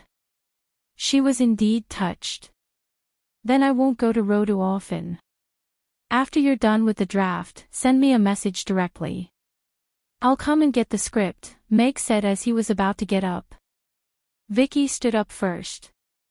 She looked at Meg and said, Wait a minute, about the question of the actor. Are you sure you've already chosen someone? How's the acting? Meg thought for a while and nodded. I think the acting is not bad. It's just acting as you are. Vicky's expression was a little strange. Meg did seem to be acting as he was. After all, although he didn't kill the great old one, he did seal it. But who was the succubus? What about the succubus? Vicky asked. That's an employee of my restaurant. She's quite talented in acting. However, after your reminder, I also feel that there's a need to send her to you to learn how to act so that she won't be a burden when it's time to go on stage. Meg nodded thoughtfully. Actually, I have quite a wide range of acting roles. Vicky flipped her hair and tried to show an expression that she thought was charming. You're still young. You have to grow up. Meg glanced at her and shook his head. You can go. I'll give you the script when I'm done, Vicky said angrily as she got up to send him off. Come over when you're free. I'll treat you to barbecue, Meg said with a smile as he got up and walked to the door. Vicky wanted to have some backbone and refuse, but when the words reached her mouth, they became, all right, I'll definitely come. Barbecue was simply too delicious. It was irresistible. Meg returned to Chaos City with the script, and then ran to Cynthia's house. He knocked on the door, and Cynthia looked at him with a yawn. She looked sleepy as if she had just woken up. Take this. This is the first work in your agreement. Meg handed the script over. Succubus. What a tacky title, Cynthia said with disdain as she took the book with a frown. What about the Phantom of the God of Cookery? Meg asked. Even more tacky, Cynthia answered seriously as she looked at him. Meg was silent for a while before he said, "This was also given by that person." "What genre is this? Is it a script for a play? It seems a little different." Cynthia asked doubtfully after flipping open the thick script and reading a few pages. "You're tuning in to the LoveLore Library YouTube channel. We're so grateful for your support, and don't forget to subscribe to join us on this incredible journey through captivating stories. Your generosity through donations truly makes a world of difference, as it's the primary source of revenue that allows me to expand and enhance this channel for you. Thank you from the bottom of my heart for being a part of this adventure."